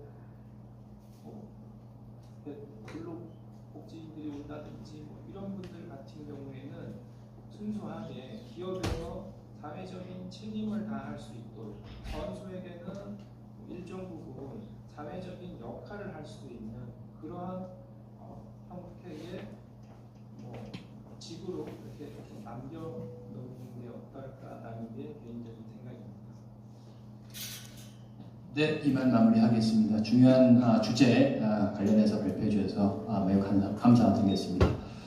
비슷한 부분이 있는데 나중에 논문으로 다시 한번 설명드리도록 하겠습니다. 감사합니다. 네, 감사합니다. Before we wrap up the entire conference, I'd like to invite the president of the Korean Society of Adaptive Physical Activity, Professor Cheon Cho, for his closing comments. Please give him a big applause.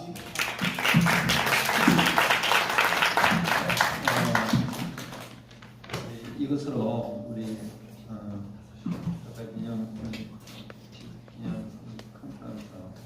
마감 내릴 거고요. 오전부터 오후까지 지금 아마 다른 학회에서는 다 끝난 것 같습니다. 저희가 사회입니다. 근데 편수도 많았고 저희는 또 느리게 야무지게 그죠? 우리 오전 김재하 교수님 그리고 오후에 우리 김종 교수님 저희 학회 국제 인사이십니다. 두 분 고생하시는데 박수 한번. 시간 많이 들어서 광고 드리면서 마무리하도록 하겠습니다. 다시 한번 오늘 우리 발표 준비해 주신 분들 너무 감사드립니다. 어려운 영어 또 준비 열심히 하셔가지고 영어로 발표해 주셔서 너무 감사드리고 또 내용 착실하게 이렇게 준비해 주셔서 정말 감사드립니다. 장시간 앉아 계셔서 또 죄송하고 7시간 앉아 있습니다. 다음 학회에서 무조건 4시간 하면 끝내겠습니다. 지난번 축제 때도 길어가지고 제가 죄송했는데 이번에 통제할 수가 없었어요. 저는 최대한 빨리 한다고 했는데 그랬습니다.